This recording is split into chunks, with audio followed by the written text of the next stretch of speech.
Good morning, everyone. Welcome. My name is Leslie Denard. I'm a career advisor here uh, at the Career Services team. Welcome today to our webinar featuring our recruiting and corporate hiring consultant, Gary O'Neill.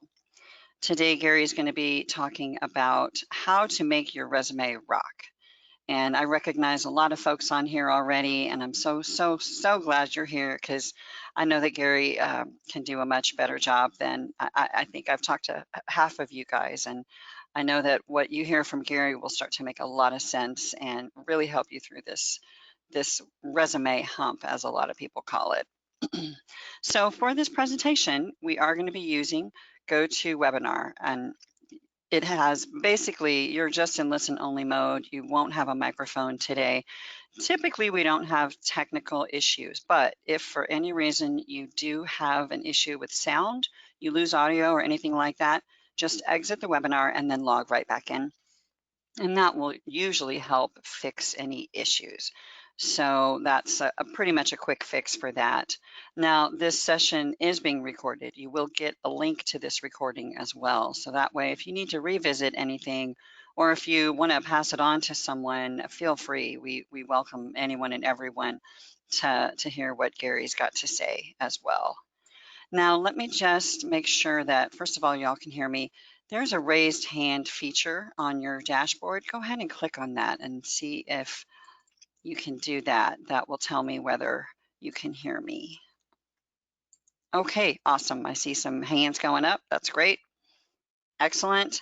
And I would like to also draw your attention to a couple of other places. So first of all is the questions box. It's either chat or questions is what it will say on your toolbar. I believe it'll say questions.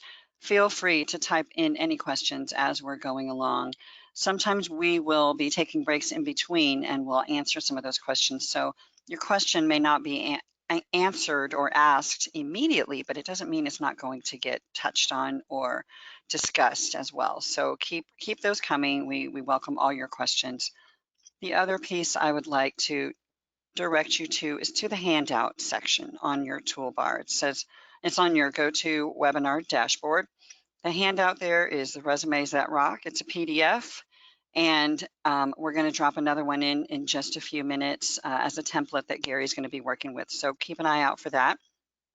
It will just be a few minutes before I drop it in.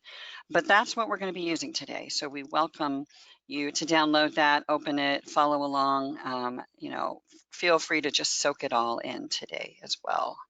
So without further ado, I'm going to introduce you to Gary O'Neill. And Gary, you now have the floor. All right, Leslie, hello. Thanks everyone for being here today. I'm excited to be here, and always grateful that some of the things that I've learned over the course of my career are useful to others. So we're here today to talk specifically about resumes, and we're going to launch into this whole period here where we're going to talk about resumes that rock. Let me give you a little bit of background on me first, and that way you kind of know the perspective that I'm coming from. So for a little over the last 20 years, I've made my living because people get hired. And specifically, I run corporate recruiting teams as a consultant. And I have worked inside of some of the largest companies in the United States down to some of the tiniest. A lot in the technology space or heavy users of technology, but just as well service companies and warehouses and just about everything other than healthcare, really, in some meaningful sort of way.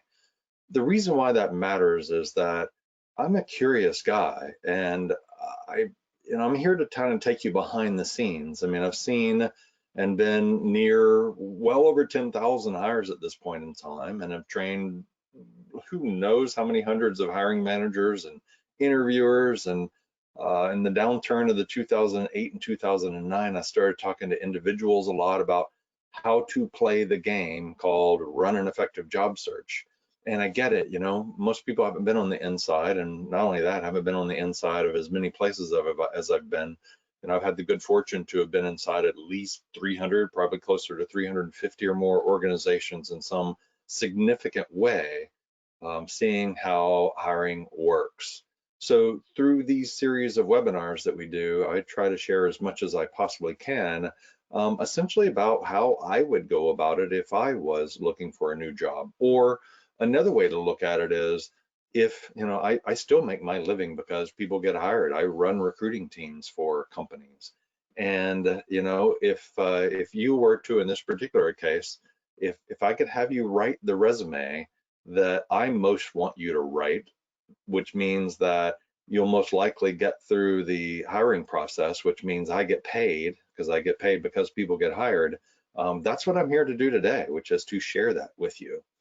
Um, I can tell you that I act as not just act, but I play the role of recruiter every single day and have for over 20 years now. I probably look at, review, at least 50 resumes a week. My team reviews a whole lot more than that. And so I've seen tens of thousands of them. And here's the good news for you, which is most resumes are pretty bad. And what I mean by pretty bad sometimes is that they're all kind of the same. And they all look the same and they all feel the same and they're all the same. And the good news about that is that it's so easy to make your resume stand out in some significant sort of way. A lot of what I'm going to share with you is probably going to be contradictory to some of the things that you've heard.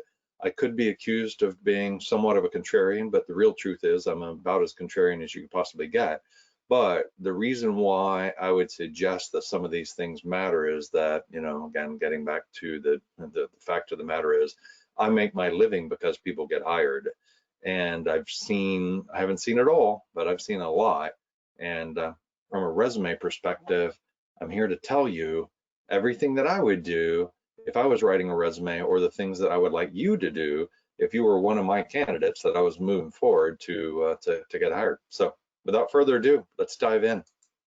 Resumes that rock, the ticket to your interview. There's me, Gary O'Neill. There's my LinkedIn URL. Please connect with me. We have a whole session on leveraging LinkedIn. One quick note about LinkedIn: one, you should have one. Two, it really is your modern resume.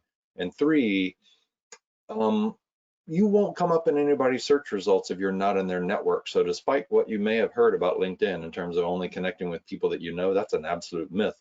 If you connect with me, you'll pick up, a couple of million people in your network, the majority of whom are either hiring managers or recruiters of some sort. And those are the kinds of people who are looking for you. So please build your network. Please join us for leveraging LinkedIn, and please connect with me, linkedin.com/n/Gary O'Neill TX, or just search for me and look for a guy who looks kind of like me without a beard, and that'll be me.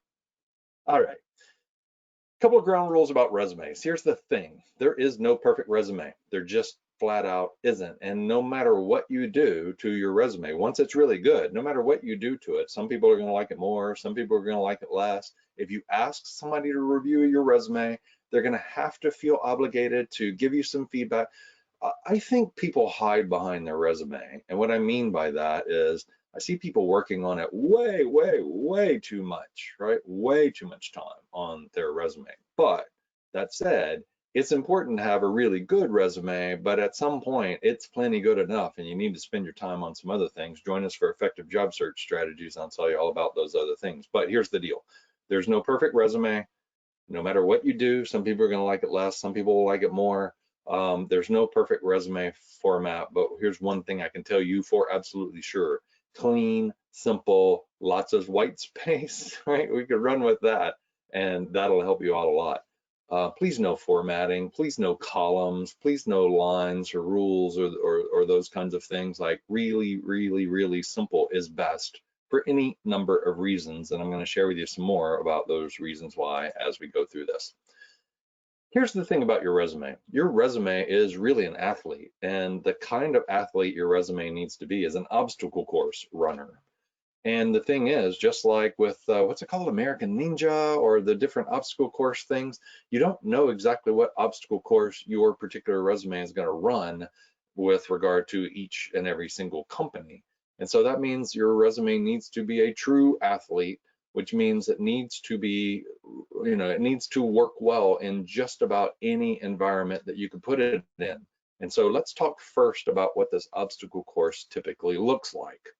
So I need to have a prettier graphic on this, but here's the obstacle course, right? And these are some of the key players with regard to the obstacle course. It starts with this notion that we've got these job boards that are out there, right?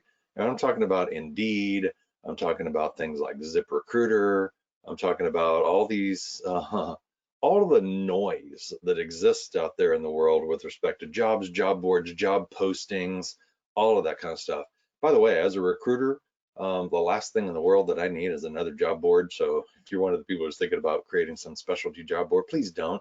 I think that that's, job boards and job posts is kind of like pollution. It's out there. There's a whole lot of it. But the thing is that your resume, the first obstacle that it's got to overcome is when you apply for a job on a job board, right? That's the first obstacle that it's got to overcome. I'm going to show you some things about that in a minute, but let me go through the rest of this obstacle course first. So here's the thing. When you apply through a job board, ZipRecruiter, if you've ever heard some of their ads, let's just say that they advertise, we can bring you as many as 800 resumes, right? 800 people applying for your jobs, and our automated technology will sort through it and help you find the best person, which is total hogwash, right? It's total hogwash. It doesn't work that way at all. Whoever thinks that a resume with words and keywords matching the job description is actually useful in terms of helping find the right person, I don't know what they were thinking, but it's not true. But you and I can't change that. That is the way that it is, and it's a tool that's commonly used. So what's going to end up happening when you think about it in the numbers of the world is that the people who are applying for each job that's on a job board, is the numbers are going up. It's literally measured in hundreds, and generally there's going to be one person hired for each one of the jobs that are out there. So it's this first step of making it through the application on the job board and making it through their screening process is where the majority of people get screened out, right? And what we're talking about is what can we do to shift the odds in this course? I'm going to teach you what you can do to shift your odds in your favor. So I think a lot of people believe that their resume is really intended for somebody to read. It's really written for the hiring manager. It's really directed at them. And I'm here to tell you that by the time it actually gets in somebody's hands that matters, your resume matters a whole lot less than it does to get through the job boards and then get through this next step, which is called the employer's applicant tracking system, right?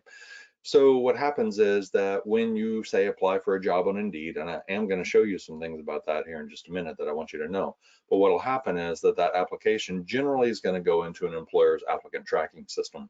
I work with some tiny companies, I work with some big companies, but even the companies that I work with that are only 10, 12, 15 people, the majority of them have an applicant tracking system these days. And those systems also do keyword matching against the job description to help find the best candidates, right? And so the majority of people, a lot of those companies have them turned on such that if you don't get some, if your resume doesn't get some score, you kind of get the automatic reject letter or you get ignored, right? So the majority of resumes and the majority of times when people apply for a job, it's getting screened out at one of these 2 points, just statistically, right? The majority are never going to make it through. So of the 200 to 800 that'll come through some job boards, maybe 100 to 300 will actually get into the applicant tracking system. Of those, when we get to resume review, you're going to have somebody who's generally a junior recruiter or an administrative assistant, or on my team, a junior recruiter or sourcer who doesn't usually really understand the intricacies of the job, and they're going to be going through the ones that didn't automatically get screened out. They're going to be putting some eyeballs on those for both 10, 15, 20 seconds, 30 seconds at the outside, and narrow that set down to 10 to 15 who are going to go over to the actual recruiter before anybody looks at it, right? And so those people who are on those teams doing that, they're generally very busy. I've had people on my teams before who are reviewing 400 resumes a day. And by the time Friday afternoon comes and their eyes are bleeding and they're really ready to go, yeah, you know that they're moving quick, right? They're moving in a hurry. And I'll tell you about each one of these and what we can do about each one of these steps. I just want you, my point in all of this is to realize that while you often think about writing your resume for somebody who's going to read it, That really isn't the case. We got to create a resume that's going to make it through these first hurdles, to make it through the job board screening, to make it through the employer applicant tracking screening, and then to make it through the resume review of somebody who's sometimes one of the most junior people in the organization, who's wickedly busy with other kinds of things. Their eyes are bleeding because they're looking at lots of resumes, and it gets in nobody's hands who's actually going to look at it unless you can make it through these hurdles. So your resume matters the most in these first stages up here, because by the time me or one of the recruiters that I manage actually sends a resume over to, say, a hiring manager for review, they're always going to consider the resume. They're always going to look at it, right? It's never about your resume at that point in time. In fact, most of the time, because my recruiters do a really good job of screening and talking to people, hiring managers tend to move forward with and interview every single person who a recruiter moves forward. So by the time it starts getting in the hands of the people who are making the decisions around you, kind of your resume doesn't matter a whole lot anymore, right? Does that make sense, Leslie? Does that make sense? Absolutely. Yeah. Okay, good. By the way, I do run with my interrupts enabled, so, and like Leslie said, please throw some questions and stuff that are out there. But so after you get through the job boards and the applicant tracking system and resume review by some junior person who's on the team, and then somebody in HR, a recruiter like me, does a recruiter screen, I'm going to narrow that down. I'll generally present, maybe 5, generally fewer than that, professionals over to the hiring managers who I work with, some as many as 10. That's rare for me, but it's not that uncommon in the world. But usually hiring managers are going to review 5 to 10 resumes for each of the people that they hire. 3 to 6 of those are going to move forward to interviews, and then 2 to 4 of those are actually going to interview with the hiring manager. So we go from hundreds of people on this job board all the way down to 2 to 4 who actually interview with the hiring manager. And what we got to do is our resume has to run this obstacle course and make it all the way out the other end, right? Now, there are other things that appear in here, which is, interview skills and other kinds of things, but we're here to talk about resumes. So we want to shift the odds in your favor each and every step, because the goal is to get to actually talk to a human being, right? Get to talk to someone. I'd like you to think about the fact that this is going to sound weird, but companies are make-believe. They only exist because we believe that they exist. There's really no such thing as Dell Computer Corporation. There's not, other than the fact that we believe it to exist, and there's this entity that the government recognizes, pays taxes, but Dell doesn't hire anyone. People hire people. Companies don't hire anyone. So all of the things that you do to apply for jobs online, all the things you do to write your resume, all of those things, in the end, the only thing that's going to matter is how quickly and how effectively you can get to talk to lots of people. So that's what it's all about. So we're going to try to shift the odds in your favor with regard to your resume so that you can actually get to talk to a person.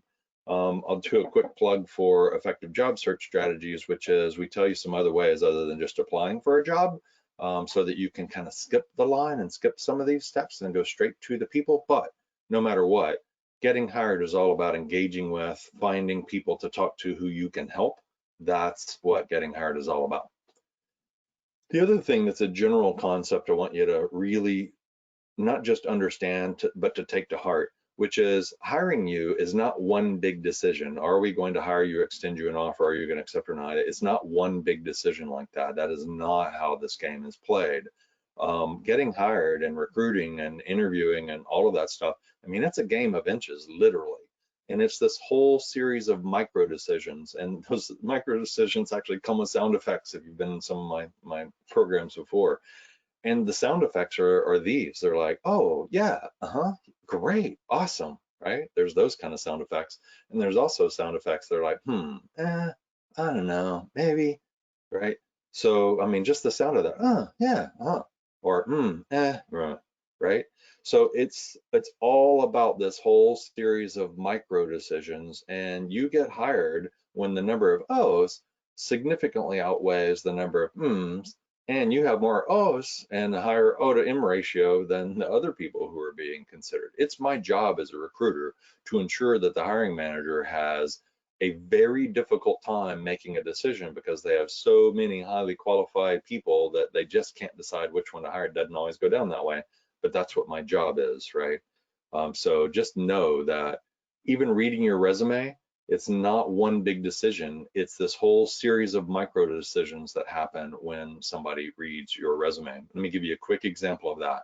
So if somebody on my team who is reviewing 400 resumes a day is at the end of the day on Friday, it's 3 o'clock, their eyes are bleeding, and they open your resume and it's all crowded because you listened to the stupid myth that your resume should never be more than 2 pages long. And so what you did was you made the, what do you call it?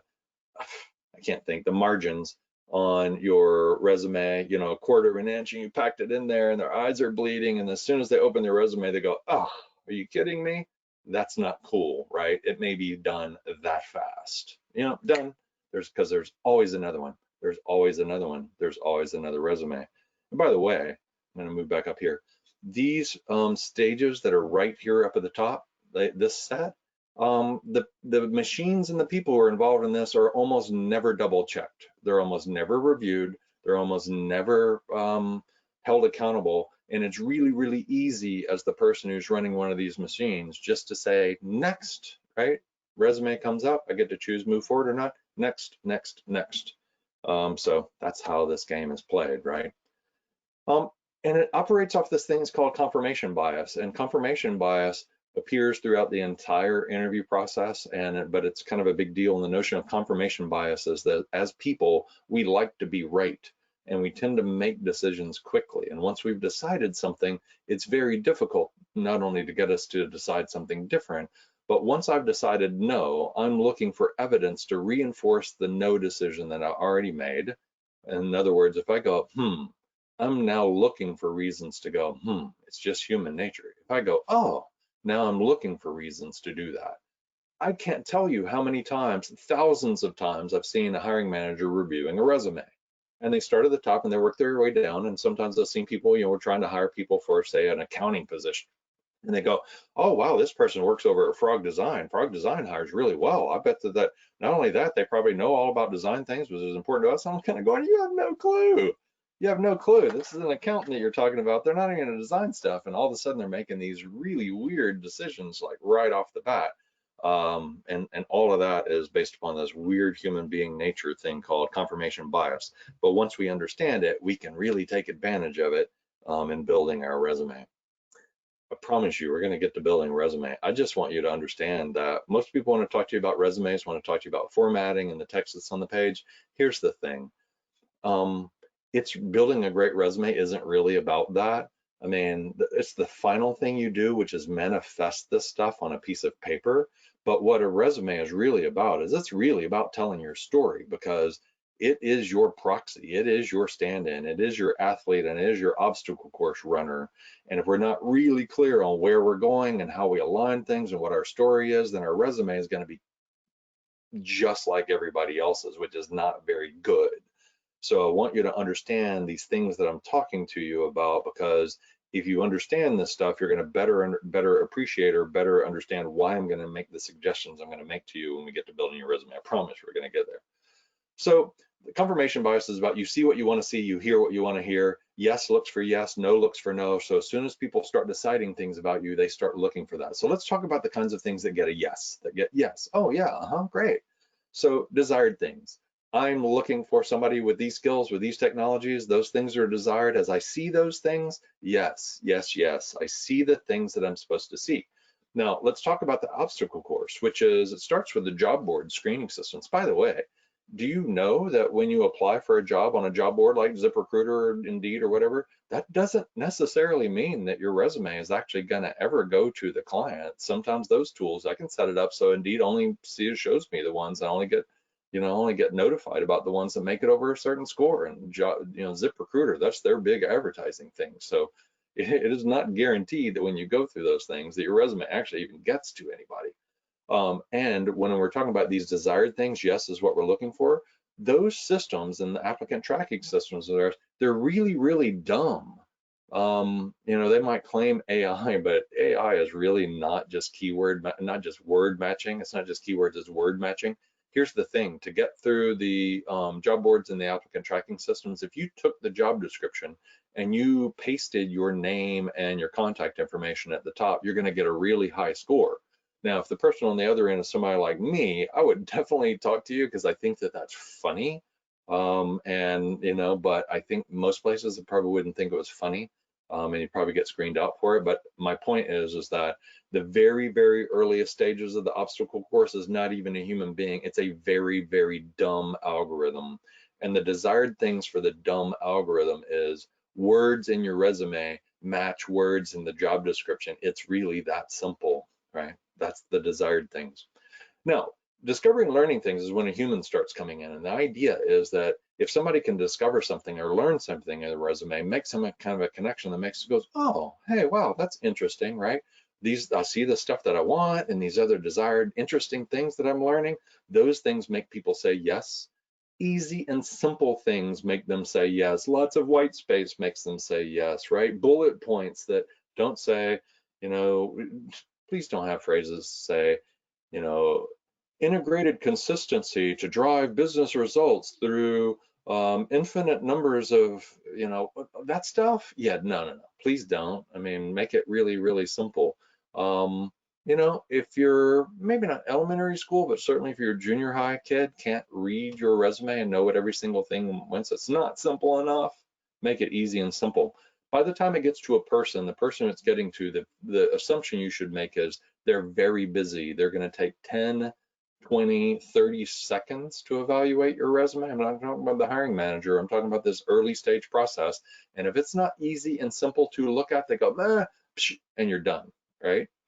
The other thing that makes somebody say yes is expected, you know, expected good things, right? Things that are, or I should say, unexpected good things, which are just other things that people will go, yeah, okay, cool.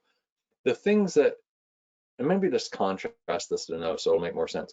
Non-preferred things. What I mean by that is if this is the list of words that someone or one of these machines is looking for, every single word that isn't one of those things is non-preferred. Every single one of those tools or technologies or what have you, or experiences or tasks you perform, those are non-preferred things. I'm not saying they're bad. I'm just saying that non-preferred things, if you have a, you know, if your resume has a list of 5 things that I really want and a list of 20 things that I don't care about, overall, that resume is not moving forward. If you had a resume that had 5 things that I'm looking for and only had 2 more things and there were things I wasn't looking for, you might move forward. I'm just saying in the balance of things, right? You got to have the things that are preferred, not a whole bunch of things that are non-preferred. Simple example, I've used this example in many of my sessions, but a gentleman who I was working with who had been in welding and mechanics kinds of things, was on the manufacturing line for doing QA for parts that go into aircraft, military aircraft primarily. His original resume talked about the welding machine that they used and the inspection machine that they used to do that, how they tighten torques. All those things are non-preferred with regard to being a software QA professional. So all the details that exist in your resume that have nothing to do with the role that you're moving into, those are non-preferred things. And when you have lots of non-preferred things, that helps you get a no. Difficult or confusing things may get you a no. The language that you use from a previous job, that, you know, that QIA engineer where nobody will know what QIA is, the things that the lingo that you use that nobody knows it, those are difficult and confusing things that make somebody's brain go, right? And that isn't good. So simplify it. Don't put the difficult and confusing things in your resume. Unknown things, irrelevant things, and boring things are all things that will get you a no. So most resumes are full of non-preferred things. They're full of language and acronyms that are difficult or confusing, or I don't know what they are. They're full of irrelevant things. I was selected to be on the green, you know, environmental upkeep team. Yeah, okay, cool. That's all good, but I mean, it's not going to move you forward in things. And mostly they get really, really boring, right? Let me tell you what most resumes are. Most resumes are a list of jobs, and under the list of jobs, it's a list of tasks that the people performed. And the truth is that every job you've ever had, anybody else in that job who's ever done that job did the exact same list of tasks you did. So usually when I get a resume, and let's say it's from a project manager, you know, say I was a project manager and I kept budgets on budget and schedule on schedule and money on money, and I made sure that Well, of course you did. That's what a project manager does. You're not telling me anything. So when you list a bunch of tasks on your resume that are associated with the job that you had, you're not telling anybody anything that they don't already know. Because if we're hiring a project manager, we know what a project manager does. So as soon as you just list tasks that you performed in a particular role, it got really boring in a hurry. And the good news is most resumes are that way. So it's easy to make your resume not so boring. So let's talk about the things we should do. Here's the thing about a resume. Your resume tells your compelling story, right? It tells your compelling story, and it's a stand-in for you. And just understand that it's really not about you. It's really about the problems that you can solve. It's really about the work that you can do. It's really about the behaviors that you've experienced. It's really about the achievements that you've had, right? It's your compelling story. I mean, what it really needs to do, what your resume really needs to do, is it needs to paint a mental picture of the future so that I can see you as being successful in this role. And it only turns out that the reason why people have a lot of their history in their resume, and the reason why your history has a lot to do with getting hired, and it's a lot of what interviews are about, is that's the only tool that most people have to try to make an evaluation as to, if I hire you today to do the things that I need you to do and to achieve the things that I need to have achieved, what's the likelihood that you're going to be successful doing that? Well, usually people want to say, well, let me see what you did in the past, because that'll inform me whether or not you're likely to be successful in the future. But honestly, you never get hired for your past. You get hired because in one way, shape, or form, I can take everything that I can learn about you and project into the future that you're really likely to be successful in this role. That's how it goes. Maybe people don't think about it, but that's really what's happening, right? So just consider the fact that your resume needs to tell the story. And the way that I think about it is that you cannot create a great resume until you're really clear on where you're going. And far too many people go to market looking for a job, not clear about what role makes sense for them. Now, if you're in career transition and you're in a training program and you're moving into IT or administration or healthcare administration or whatever it is that congratulations, you're really clear on where you're going. That's half the battle in your resume, because if you're really clear on where you're going, that becomes the summary of your resume. Here's where I'm going, right?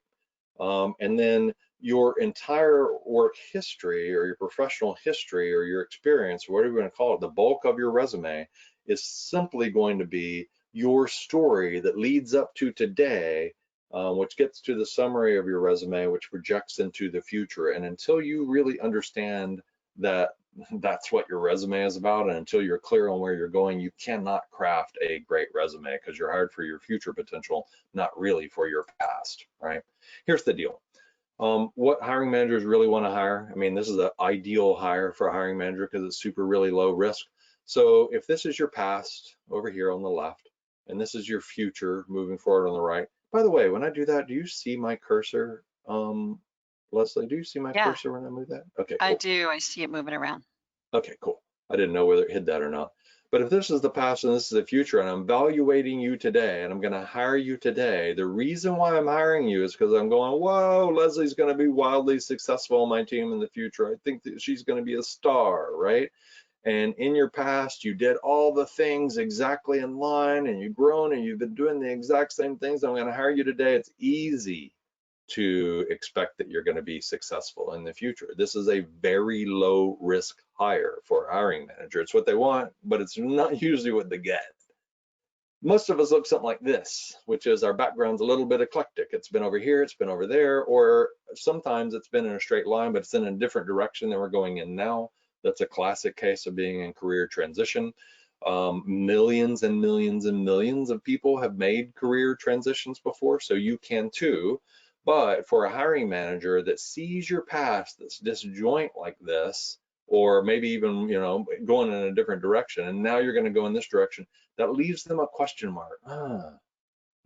Why? Why should I trust you? Why should I spend money? Why should I do it? And if the notion that you have in your head ever is, well, somebody needs to just give me a chance, no, they don't. They really don't. In fact, when I hear people kind of go, "Oh, somebody just give me a chance," it's like, well, what you're really asking when you say that is you're asking someone else to open their wallet and hand you cash in the form of being paid, on the hopes that it's going to work out, right? Mm, that doesn't usually happen that way.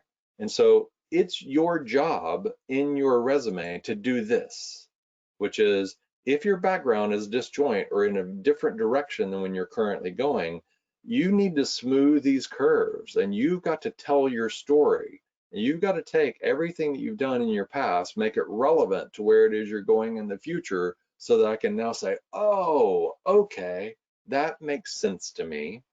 And we're going to get into this in detail on how to do this. But when you talk about your past, don't talk about those parts of your past in your resume that are really kind of irrelevant to where it is you're going. And the good news is everything that you've done in your past was relevant. Let me give you a couple of personal examples.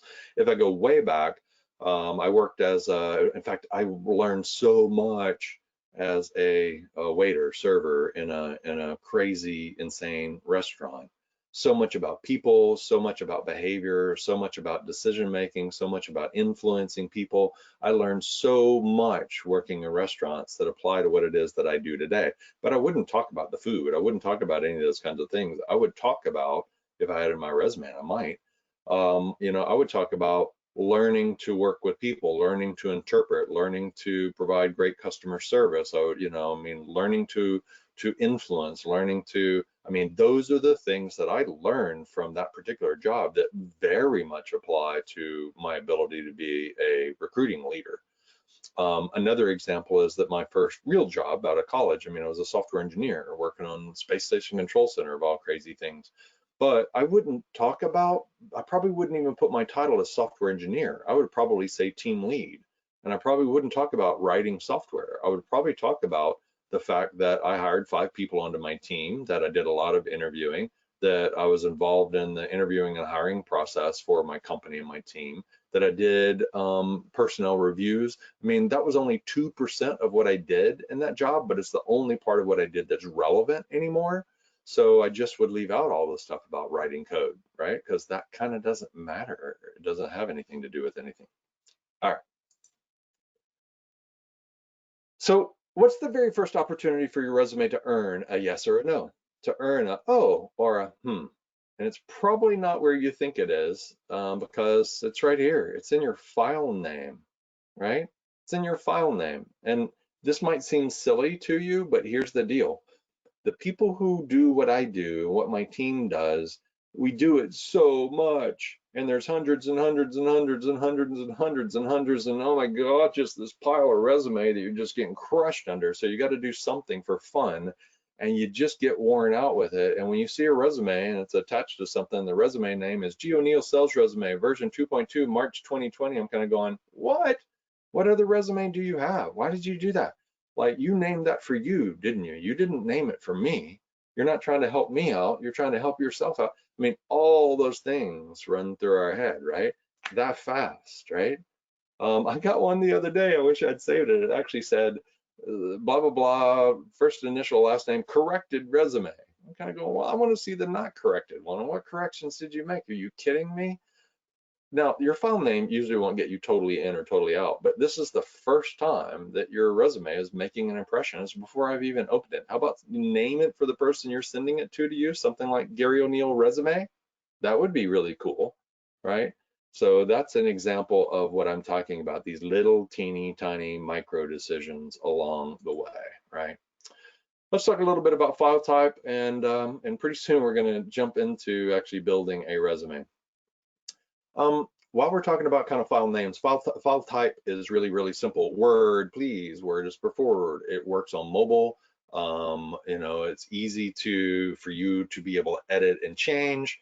And the truth is that it gets mangled a whole lot less. Applicant tracking systems can pull the text out of it easier, because every time you apply for a job, it's essentially yanking the text out. It's putting your first name in the first name field and your last name in the last name field, and putting your telephone number in a field, and evaluating all the words in your resume against the words that are in the job description. And you want to probably believe that the people who are going through these applicant tracking systems and stuff are looking at the pretty version of your resume.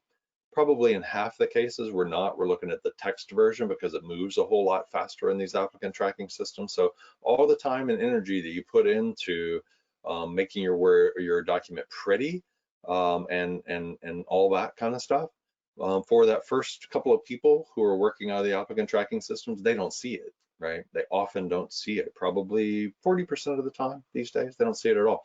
Here's the deal with PDFs. Let me show you something. See this device right here? Hiring managers and recruiters and everybody work off of this a lot. PDFs do not do well on mobile. Let me show you something.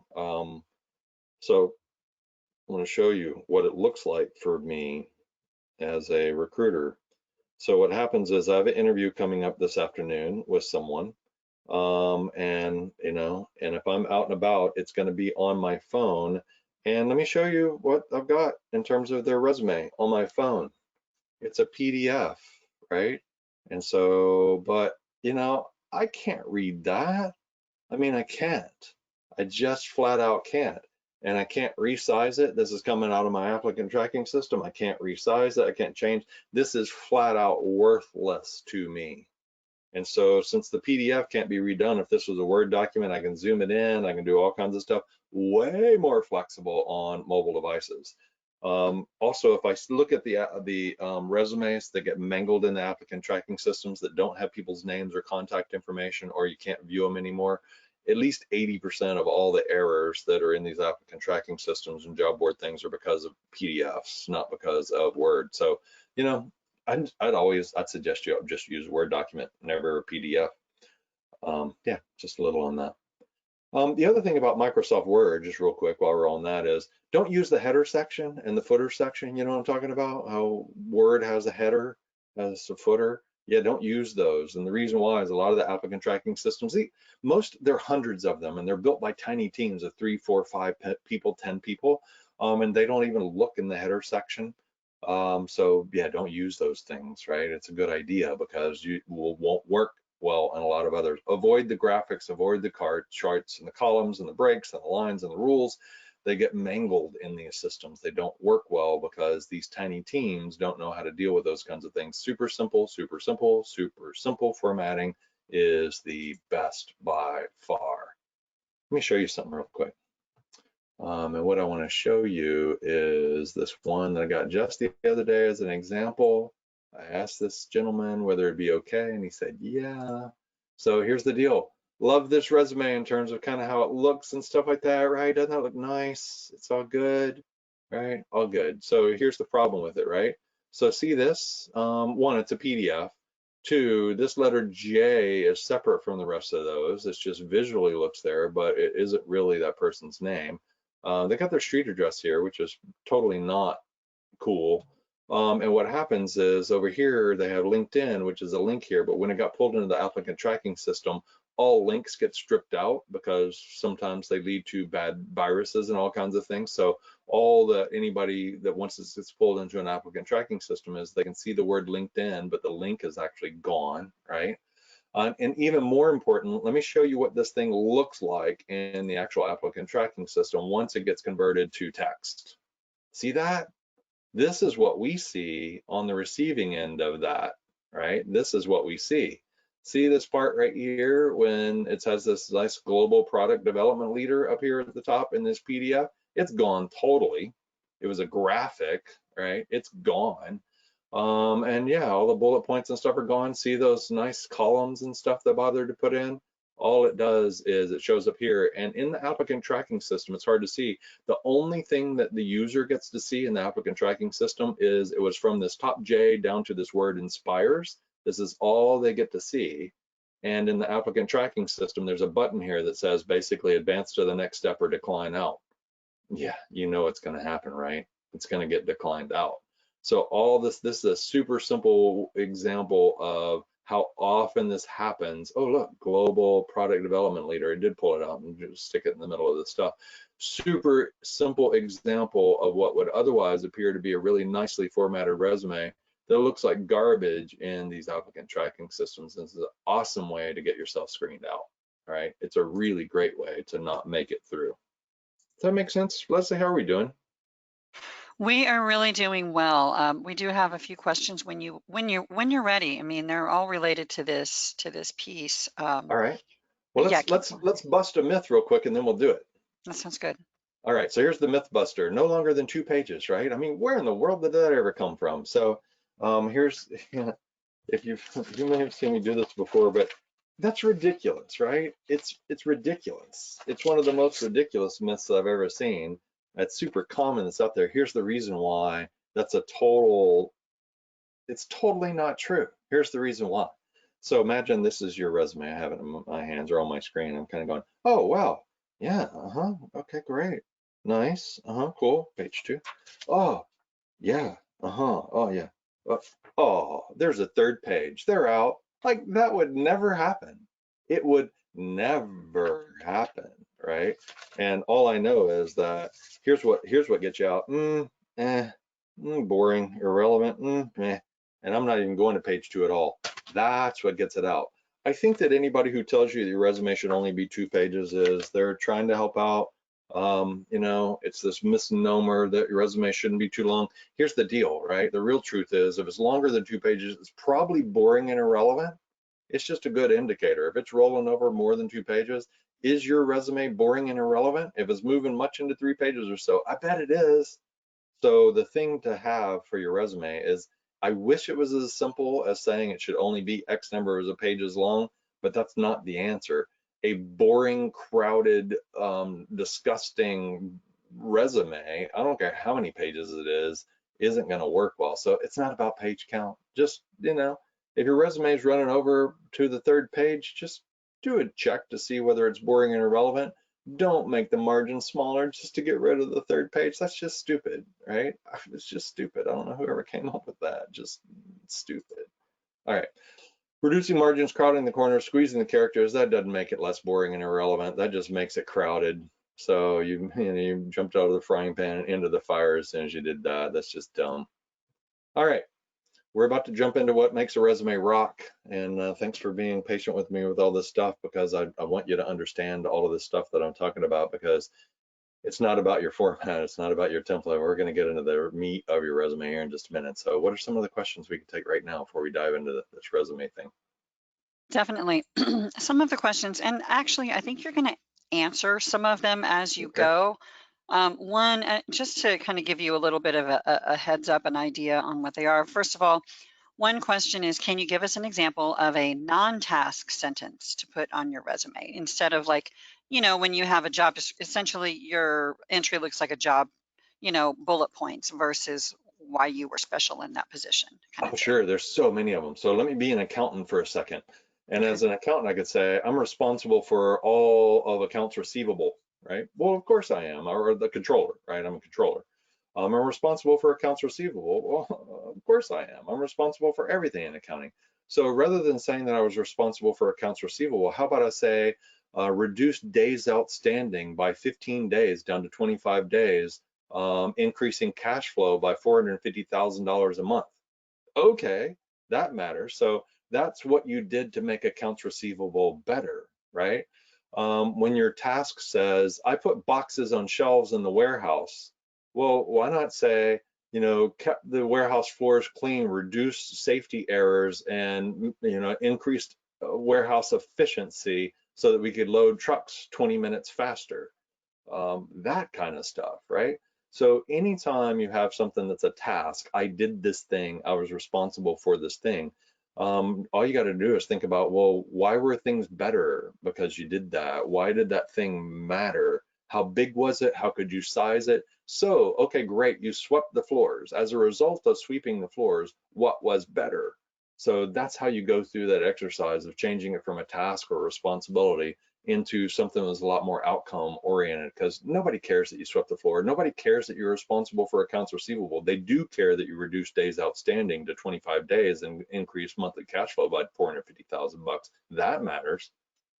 The other Mhm. final thing I'll say on that is just realize that when you put down a task, I did this thing, or a responsibility, I was responsible for this thing, 20% of all people who did that task did it really, really well. 20% of them failed at it, and everybody else was in between. So as soon as you just list the tasks that you performed, I have no clue whether you're any good at it or not. My assumption is, man, you're pretty average, which is a fair assumption. Statistics say, by definition, you are average. Mm-hmm. Well, and Gary, kind of a part two to that. Sometimes people will tell me when I tell them, if you have any metrics, use those, but they don't necessarily need numbers. And No. they tell me first off, well, I don't have those numbers. I wasn't at that level. Nobody told Yeah, me. So yeah. really, how do you get creative? What do you do on that? Oh, cool. So, you're right that you don't have to have metrics. You can just say improved efficiency. But here's the way that I would work through that with somebody usually is, and we'll just role play this, Leslie, if that's okay. So let's just pretend that you had worked in the warehouse and you kept things a whole lot neater than it used to be, and your claim is that the loading of the trucks was so much more efficient than it was before because the warehouse is so much less cluttered. You guys could move faster and you could get more stuff out the door. All right. That's your Mhm. claim. Let's just say. So I'd say, well, okay, well, that's really awesome. So was it 1% better, Leslie? I mean, was it 1% better? No, much more than that. Yeah, okay, cool. So it was at least 50% better then, right? I don't know if it was that high. Maybe actually, I think it was a little higher than that. Wow, okay, that's really awesome. 75%? I mean, where are we at? Yeah, What do you really think? Probably I would. 75% better? Yeah, I'm the only one that did any of the cleaning. All right. Well, so we would continue on this conversation, right? And we'd narrow it down to the point where you get. And what I would say is, I'd say, all right, well, tell me a story about that. How was it more efficient? How, give me an example of where it really made a difference. Mhm. And we could keep role playing this out, but what'll happen is you just work it through so that you finally land on the point where you're going to go, all right, we're going to say it was 74% more efficient, right? Mhm. And the notion is now if you get to an interview and somebody says 74% more efficient, tell me about that. You can say, well, first thing I'm going to tell you is I don't know the number exactly. We didn't track those kinds of things, but let me tell you the story. Let me tell you, right? So Mhm. it isn't about having a hard and fast number. It's about being able to go like this and being able to back it up with a story where you feel good about it, I mean, that's what it's all about. Your resume is not a legal document. It's certainly not a biography. Your resume is a marketing piece, right? Huh. Mhm. The classic numbers in marketing are lose up to 15 pounds or more, which you do realize says nothing, right? But yeah, I think that you can, as long as on your resume, as long as you feel good about in a conversation, you could tell a story to back up what it is that you're talking about. Nobody's ever going to get their hands on whatever reports existed anyway. Even if reports existed, you could be lying. Mhm. So yeah, as long as you feel confident about it, you can look somebody in the eye and tell them that you increased warehouse efficiency by 74% or more, we're good to go. By the way, you probably don't want to say you're the only one that did the cleaning. You probably want to say something like, well, we were a little short staffed, so I owned that part of the job, and that was Yeah. predominantly my job, instead of saying nobody else did the work, Yeah, obviously. yeah. In fact, you could even leave out the fact that it was sweeping and cleaning. You could say increased warehouse efficiency by 74%. Wow, Mhm. how'd you do that? Well, when I got there, the whole place was a total mess. I mean, you couldn't even get down the stupid aisles. It would take 5 minutes to go get the cans of beans, right? I mean, Mhm. whatever it is. But just know that the whole point of your resume is to paint a mental picture in somebody else's mind that you're likely to be successful moving forward. It is your compelling story. It's the truth. It's nothing but the truth, but it's not the whole truth because your whole truth is boring and irrelevant, right? Everybody's is. Mhm. Yep, that's perfect, Gary. I Yeah, just what have else you got? one more scenario I kind of want to run by you just so that you can kind of keep it in your head. Because this actually applies to a number of different folks on our call, whether they're military, 20 years in the military, or 20 years in a different field. Hmm. So this question says, I've got 20 years of experience in marketing, but I'm Oh, nice. transitioning into IT security. Page Cool. one of my resume is IT security, but page Hmm. two and three still has work history. It's work history rich with marketing keywords. My Yeah. question is, should I eliminate some work history so that the weight of the security keywords is more favorable in the applicant tracking system? I don't think that the most of the applicant tracking systems that I experimented with having words that are not the words that it's searching for aren't marks against you. By the time a human being looks at it, sometimes it is. So it's not really the early stage stuff that has the early stage stuff. Most of the systems are dumb enough as they just count matches. They don't count not matches. Human beings do sometimes. Here's what I would say about, and we'll talk about this in a little bit more detail later, but here's what I'd say about how to fill out the details under roles that were less relevant, let's say, to where it is that you're going, which is this, which is if you first consider, get clear on the role you're transitioning into. And so the good news for you is you are clear on that. The next step is to say, what is it? If you had 10 different people, all of whom were, say, more or less equally skilled at doing that, but one or two of them are far better to work with. There are people like, things go better for this 20%. What is it about those 20% that makes them outstanding? Because we just said there's 10 people, you're all equally skilled, if you will, but there's always a couple that are really standout. What makes them stand out? And it's not about their ability to do the work, right? And so now what you'd say, depending upon the role, sometimes it's about, well, they really listen, or they have a lot of attention to detail, or they're very budget minded, or like, what is it that's going to make somebody stand out from the rest of the pack?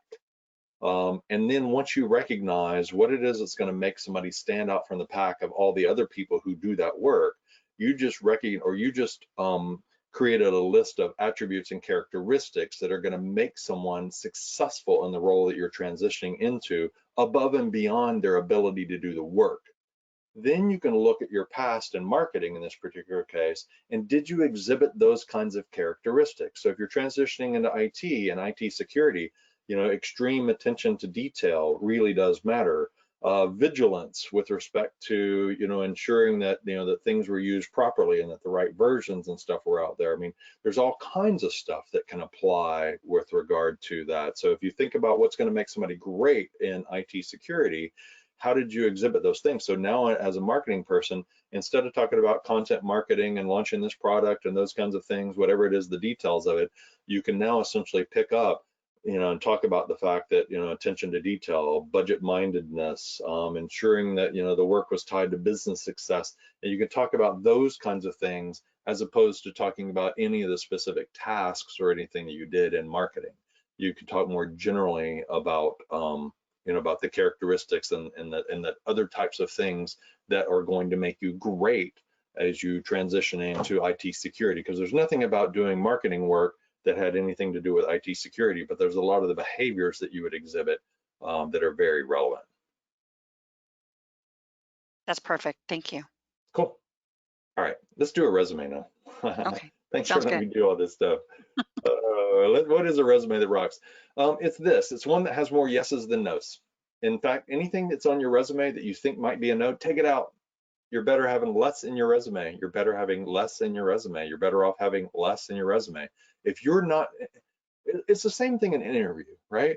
Which is, in an interview, if you're not certain that the thing that's about to come out of your mouth is likely to make the other person more interested and more confident and trust you more, then don't let it come out of your mouth.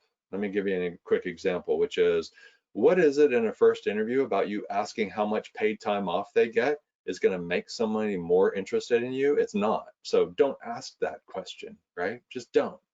It's the same thing in a resume.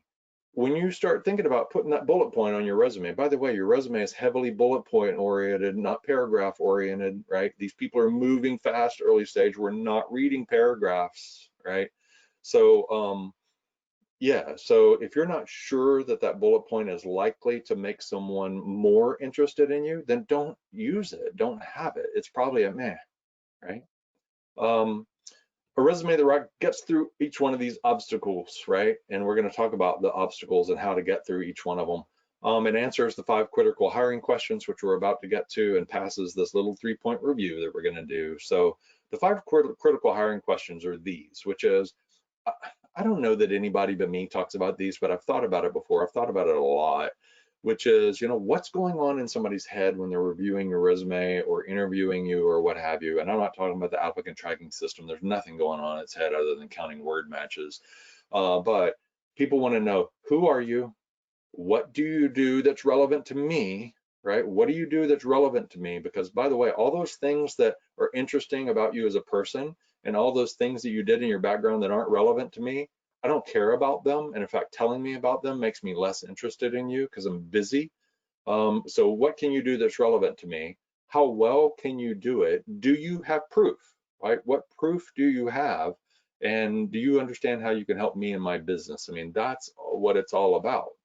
And so, what people want to say sometimes to me is, particularly in their career transition, well, I don't have quote unquote experience. And so never confuse getting paid with actually gaining experience. What proof do you have if you're transitioning, let's say, into IT or medical billing and coding or whatever it is you're transitioning into? Is that's one of the places, by the way, where certifications are really helpful, because we all understand that you couldn't get those certifications if you didn't. That is proof that you are able to perform in that area. So the 5 critical hiring questions that your resume needs to answer are: who are you? What do you do? How well can you do it? What proof do you have?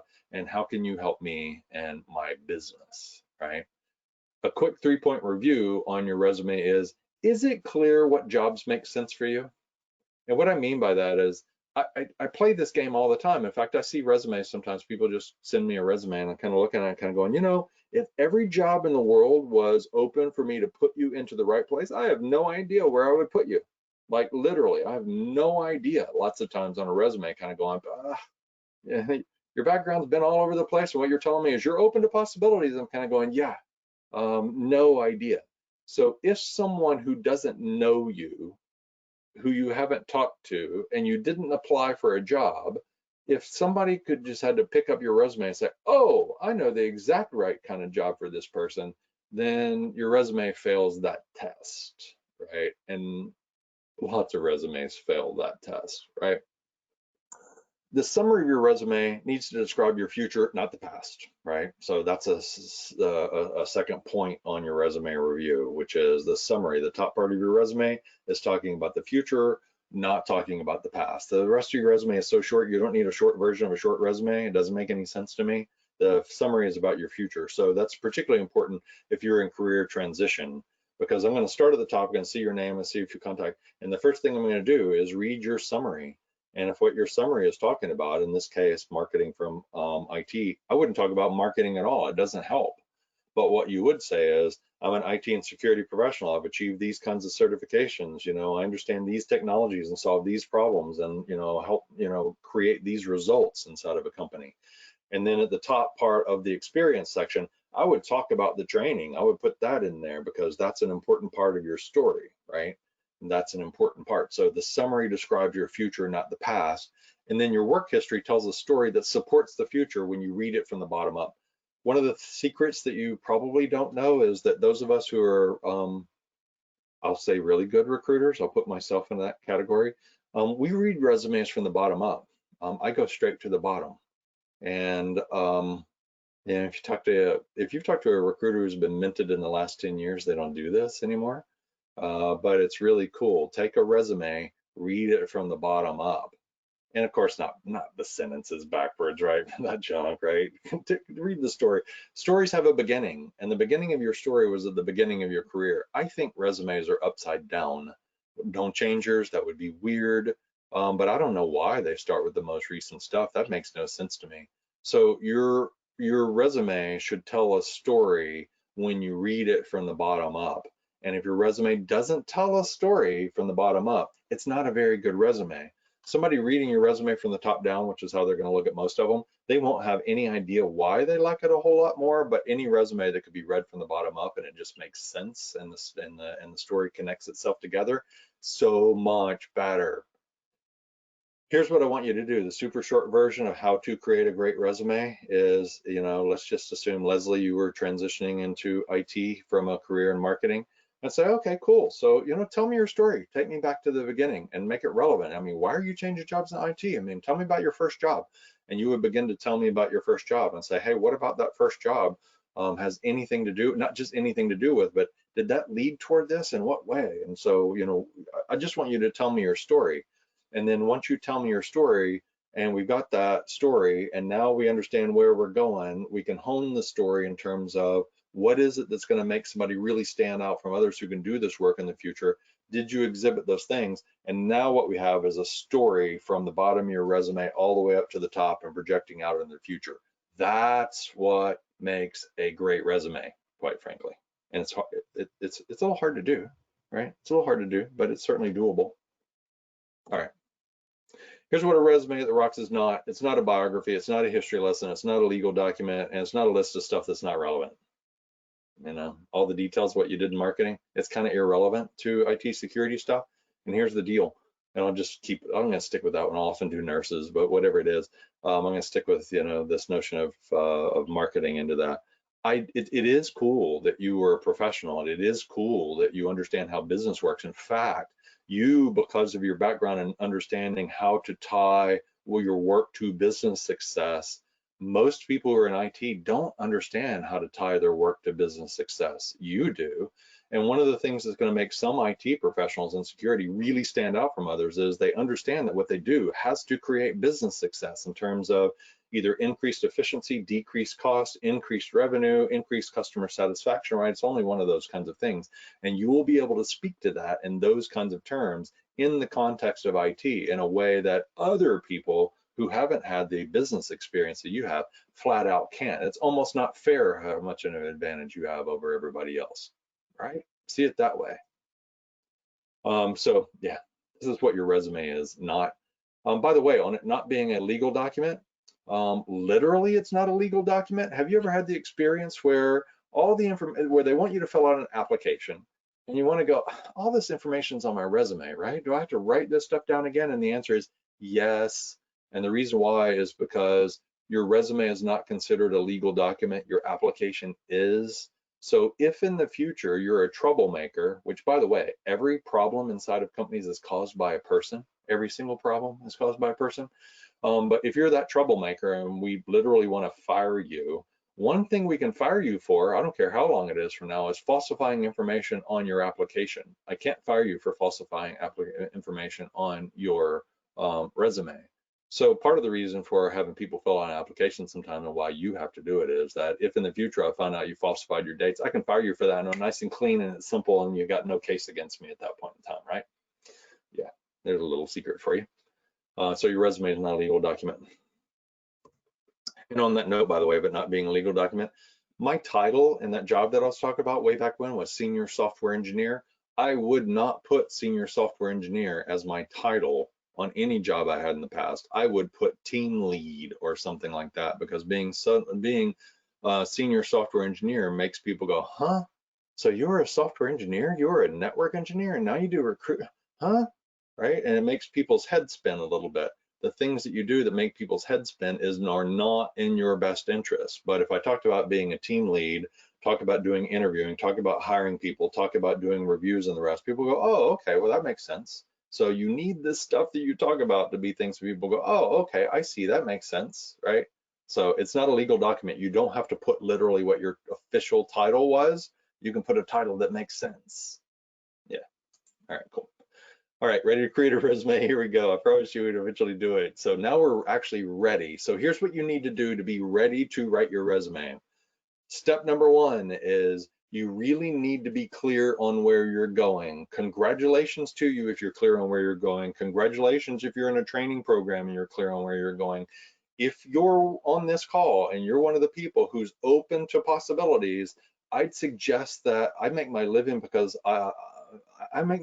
people get hired, and all of you who are on this call are going to market who are open to possibilities. Yeah, I don't get paid as much. So if there's 100 people who are open to possibilities and 100 people are crystal clear on where there's going, I know which team I'm going to make the most money on. And going out and looking for a job and being open to possibilities is not in your best interest. Let's just say. So step number one to create a great resume is be really clear on where you're going.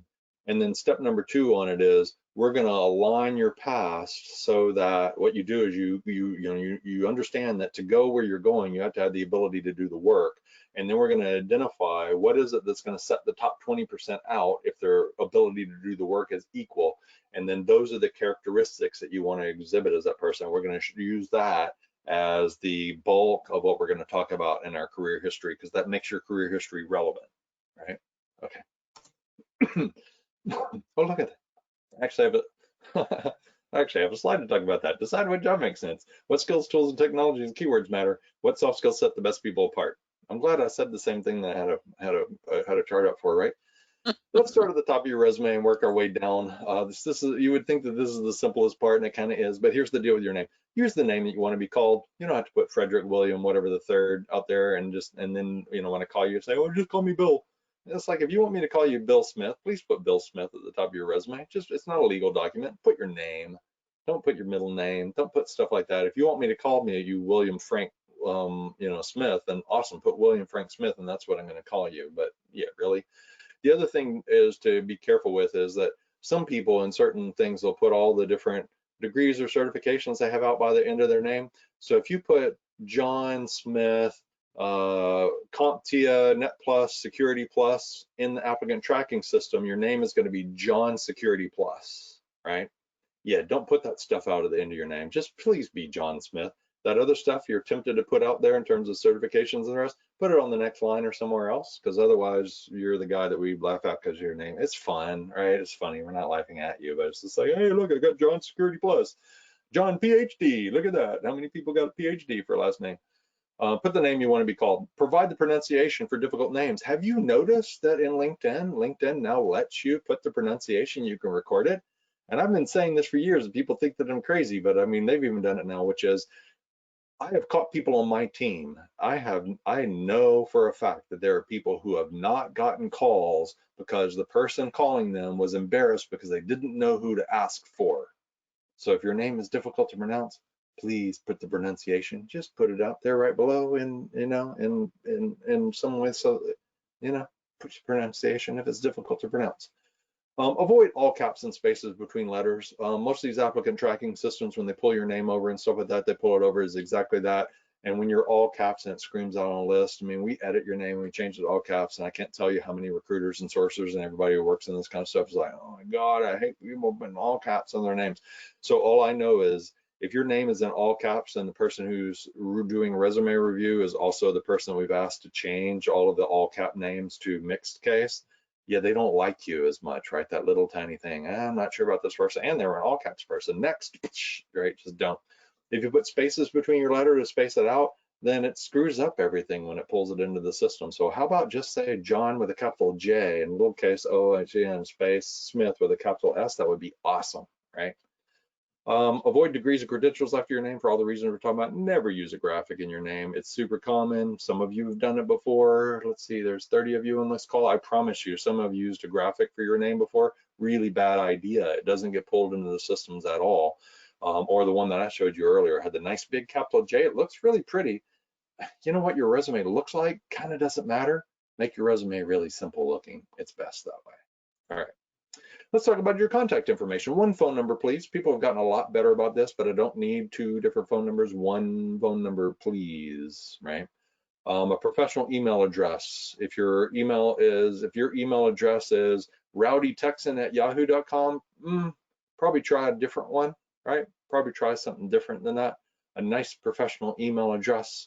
If you're transitioning into IT and you have an AOL email account, you will be judged and screened out for that. An Earthlink email account, you will be judged and screened out for that. So yeah, it happens all the time. And so Hotmail, really? You haven't switched over from Hotmail yet? Really, your email address is Austin, is rr.austin roadrunner@austin. Really, you don't realize that when you actually move that address is going to change and you're transitioning IT? Yeah.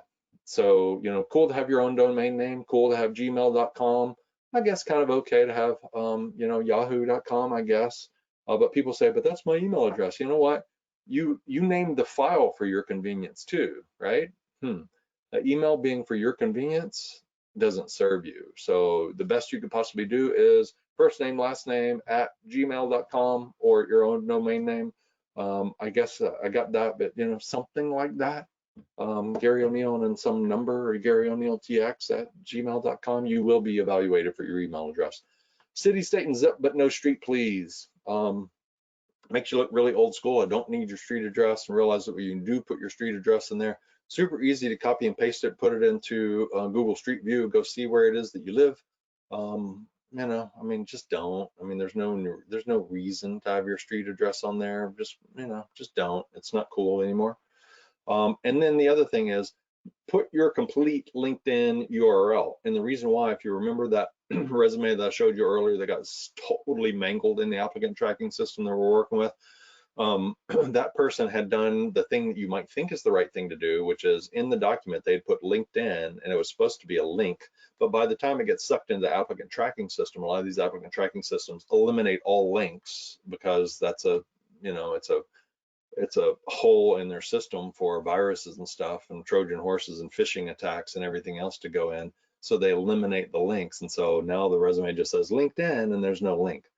By the way, one of the things that I need you to understand about your resume with regard to LinkedIn is that most of us will go to your LinkedIn profile in preference to your resume. So in this particular case, right, earlier I showed you on the phone, here's this person's resume. It's little and tiny on my screen. I can't read it no matter what. And I do probably half my work mobile. So what I do instead is if this person gave me their LinkedIn address, then I go straight to LinkedIn. Look at that. I can actually read that.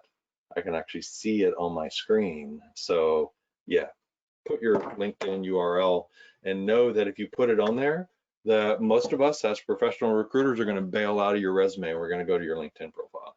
It's better. All right. How are we doing, Leslie?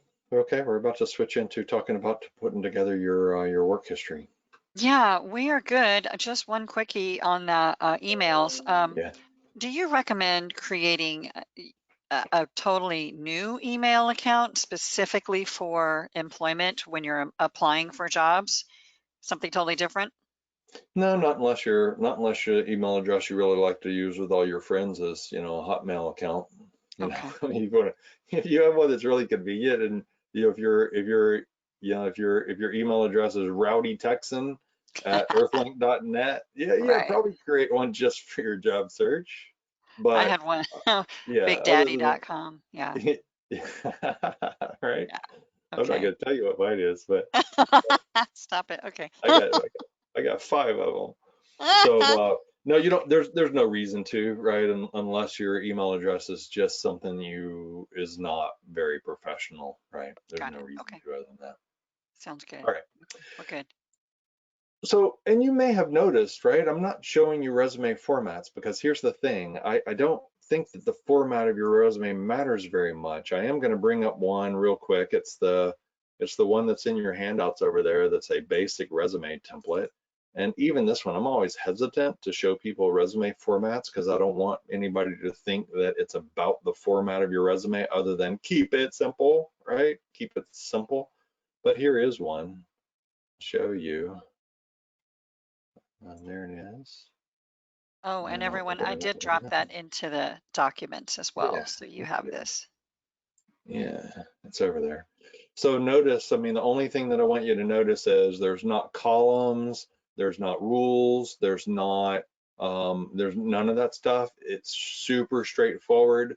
One of the ways and one of the things that I suggest that you do to check whether or not your resume format is good is you want to go right here to File, and you want to go to Save As, and I'm going to save it on my desktop, and I'm going to do this. I'm going to change it from a Word document, and I'm going to save it as a plain text TXT file, because these applicant tracking systems still today slurp your resume in as text, and a whole lot of these systems present it to the recruiters and the people inside of the company as a text formatted resume.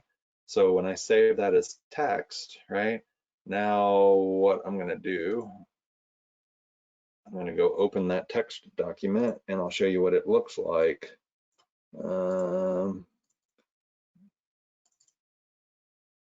it is. Bring it over here. It's in a basic text editor, but it still works. First name, last name, pronunciation, city, state, zip, phone number, right? It still works.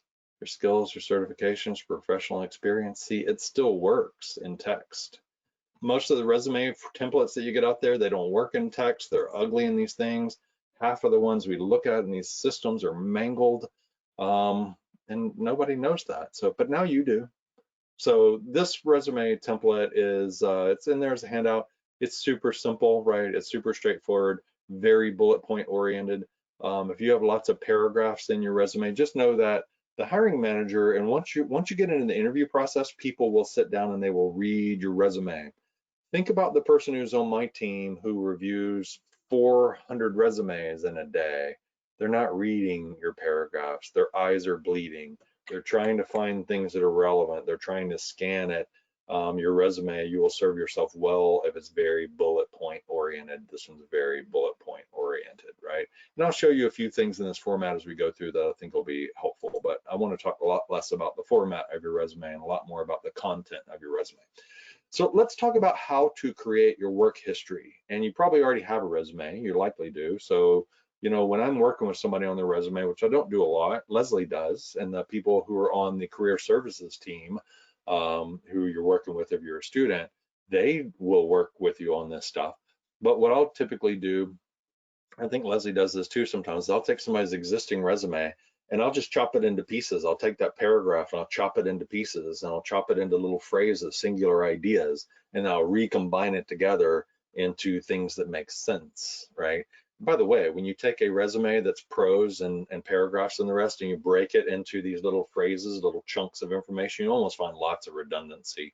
You won't have a whole lot of redundancy if you use bullet points because it just stands out a whole lot more. And you'll also have a lot fewer $64,000 words and integrated, you know, consistent, integrated, whatever it is on our team to create, you know, hypothetical success, whatever. Like, just none of that in your resume, really. It's not about your ability to write. It is. It's about your ability to keep it simple. So here's what my suggestion is with regard to putting together your work history, the outline of it, which is, first of all, list all your jobs without any detail. List them all. List them all. Just put down a list, right? You know, I would start with, line supply company, right? And then, you know, I'd put together this list of the jobs that I had. Here they are, right? Here they are. And now what I'm going to do is where I can, I'm going to combine those jobs into bigger chunks. And I can combine those in a number of different ways. As an example, I often see right here under promotions, in this section, I often see people, that's not what I meant to do. With regard to promotions, I often see them have an entry on their resume that's about I was a receptionist, and then they have a different entry that says I was, you know, an administrative assistant, and then a different one that says that they're an office manager. No, don't do that. It just takes up space and isn't necessary. So if you were in a job and in a company where essentially you went through a series of promotions, collapse those jobs into just one job, right? Collapse them into one entry on your resume. And what'll end up happening is that you can, in the title of that job, you can list office manager, administrative assistant, receptionist, right? You can list it like that. And then one of your first bullet points could be promoted for, you know, hired as receptionist, or promoted to, you know, office manager in 3.5 years, and just deal with that. And that way you got a lot less stuff in your resume. So anytime you've had promotions or work at the same company, it was more or less the same kind of thing, just with increasing levels of responsibility. The only one you need to list is the one with the most responsibility, or the most senior of those roles. I don't need your entire work history.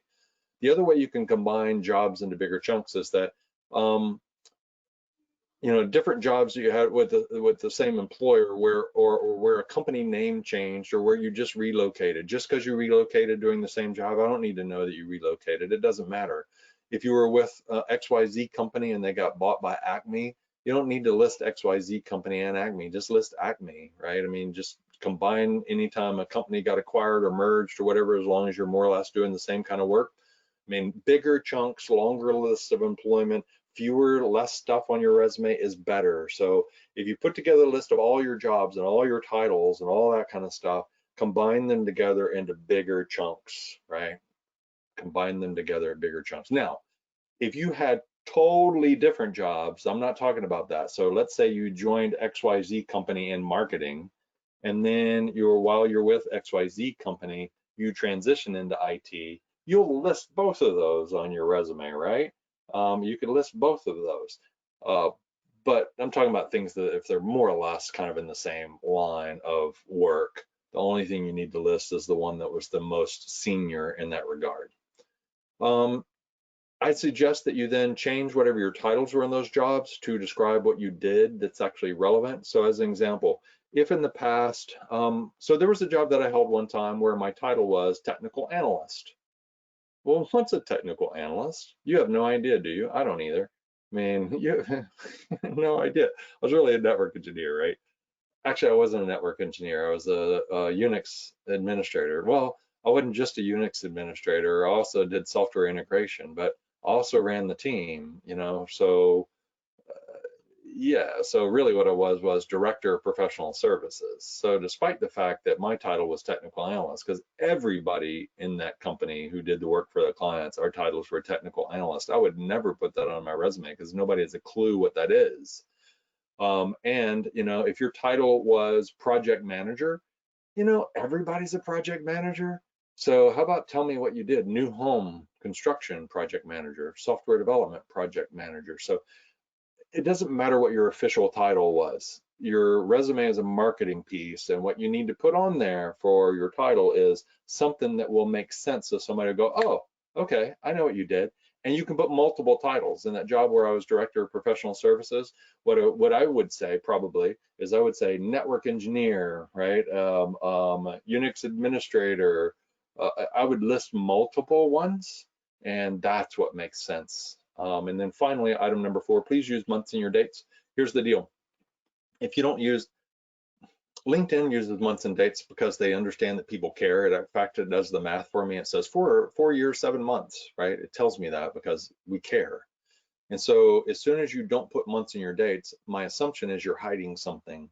And every trick that you think that you can use to hide something, those of us who do this professionally, we know every single one of them. And part of my reaction to that is, what do you think that I don't get it? You think that you're going to pull one over on me? I mean, really? I do this for a living. And so please use months in your dates. If you're interviewing with me and I'm feeling snarky that day, which is most days, and it says 2011 or 2012, I'll say, Leslie, what? That was the shortest work history in 2 days, right? You were there for 2 days, and you'll say, what? And I was like, well, I mean, 2011, I mean, that was what, December 31st through the 1st? I didn't know anybody started anybody on December the 31st, right? And I'm saying it in jest, but what I understand is, and I've seen that too many times, is somebody's hiding a massive gap.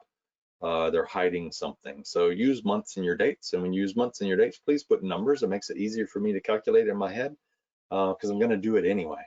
There's this weird thing that has to do with confirmation bias, which is that gaps in information, we fill in gaps. Humans fill in gaps in information with negative assumptions. And as soon as you don't tell me the months and the dates, I fill it in with negative assumptions. So there it is. Put together your work history. List all your jobs without any detail.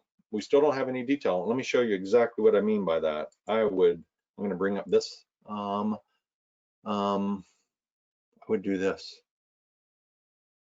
I would take this part literally, copy that. And if you want to do it electronically, right?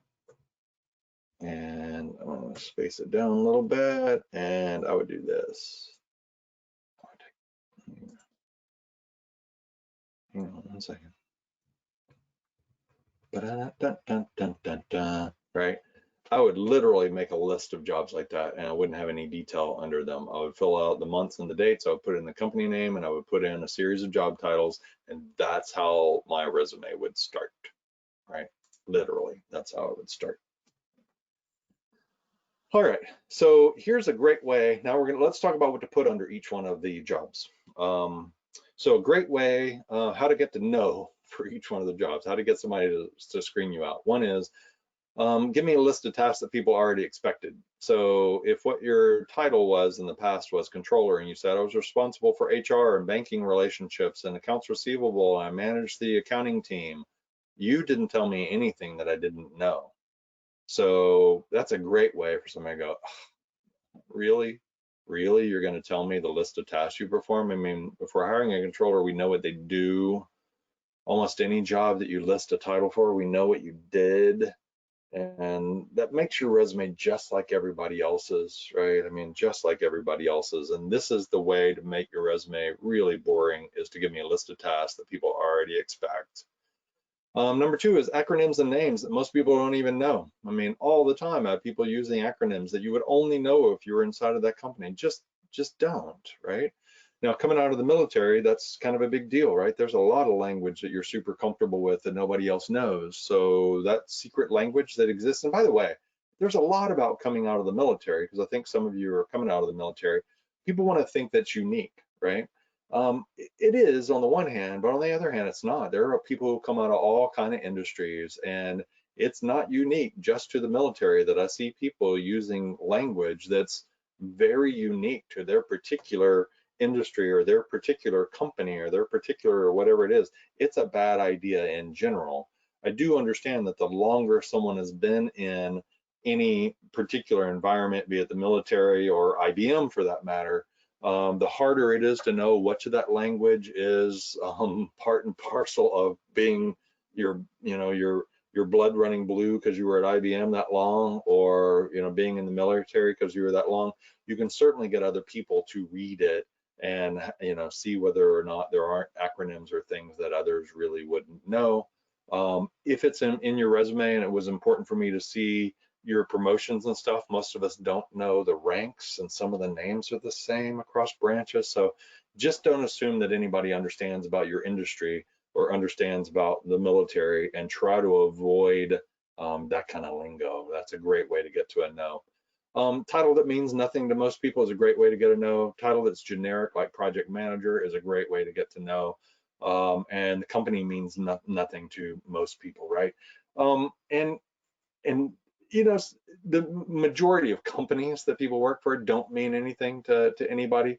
But my point here is that there isn't any single one of these things that gets you out. It's this whole notion that I had at the very beginning of the session, which is not only your resume, but your interview and everything about the hiring process is really the series of micro decisions. It's not one big decision. And so, have a list of tasks that people already expected, and use acronyms that people don't know, and titles that most people, that mean nothing to me. And you said you're a technical analyst, and another one you're just a project manager, and I don't even know what you're project managing. You only told me that you kept budgets on budget and schedule on schedule. Oh my God, I'm bored, right? Really bored. We're done, right?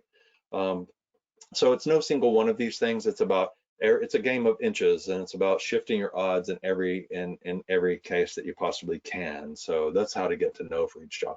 Here's how to get to yes for each job, which is here's how I would suggest that I would lay this out. So now that I have all my jobs and stuff laid out, under each one, feel free to make a laundry list of tasks and skills and responsibilities and tools and technologies and awards and more and more. I mean, everything you can think of, right? Just, non-discriminate list of stuff, right, under these jobs.